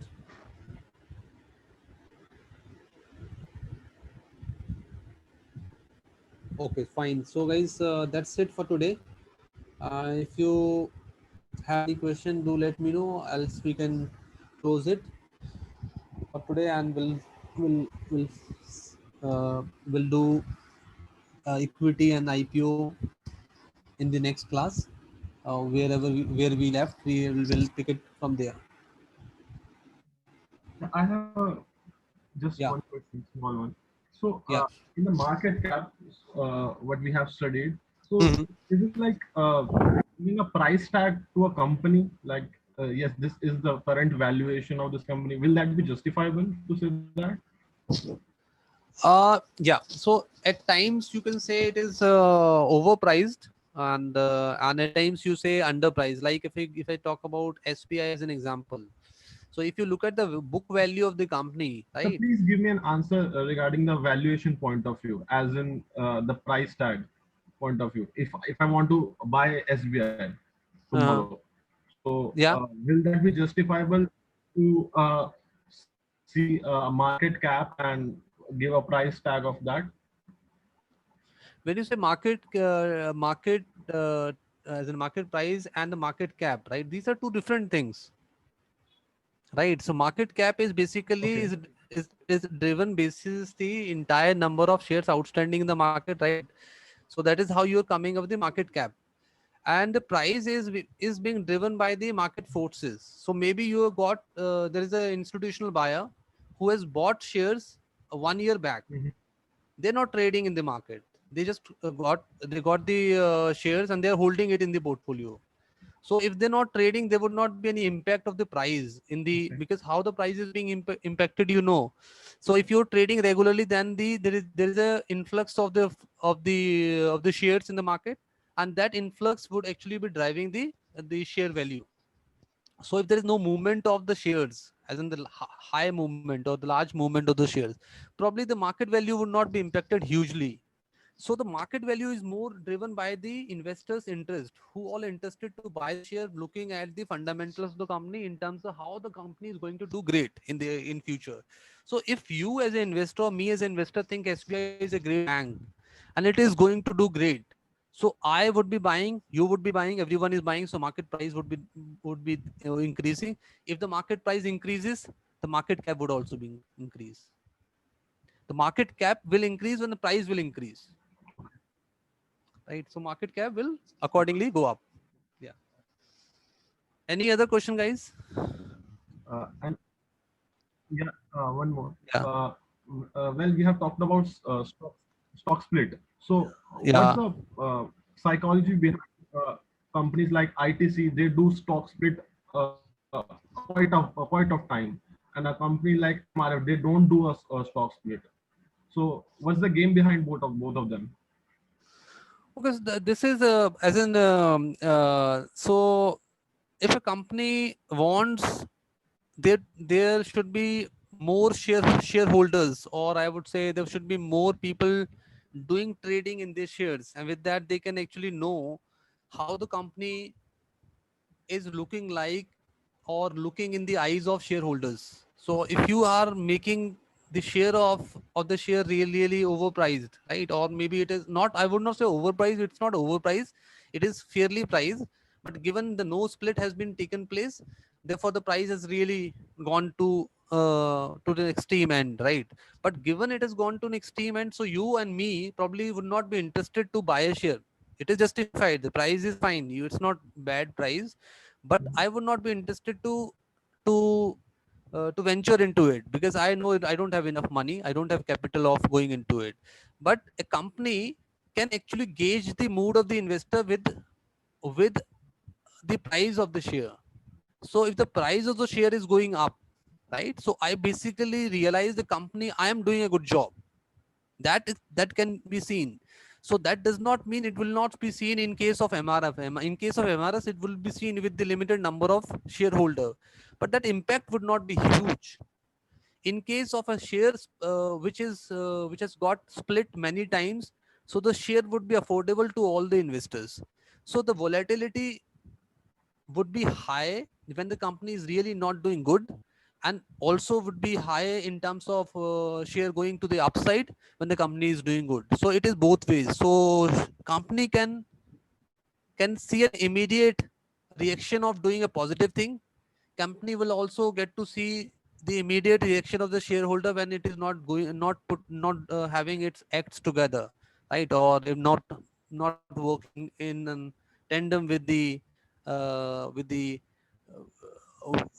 with shareholders, you can say, right? Shareholder are a part of all the meetings, they are going to raise their concerns and all. Probably if company is working in the same tandem and able to produce the good results, then it would be reflected with the uh, with that in the share price. So largely, if you say why that is done, it is done to create more volume so that it is affordable to every investor. And if there are more investor, so the market cap will increase, right? Market cap of the company will definitely go up. And if the market cap is going up, so you can probably claim a better value in the market when you go for the borrowing, when you go for other requirement demand to the banks and all. So you can definitely have uh, a better opportunity at your disposal.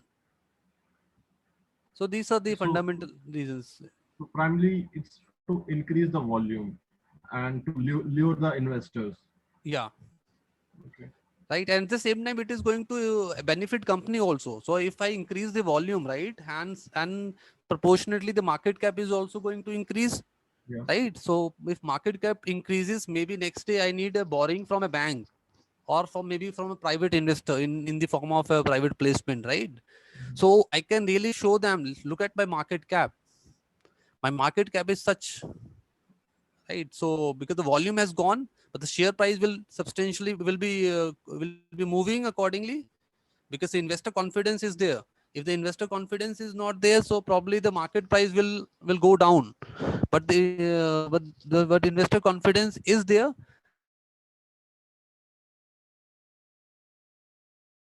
means more number of share, so market cap will increase. So market cap increases because basically you can say, see, market valuation is this. You, when you go for another private investor or the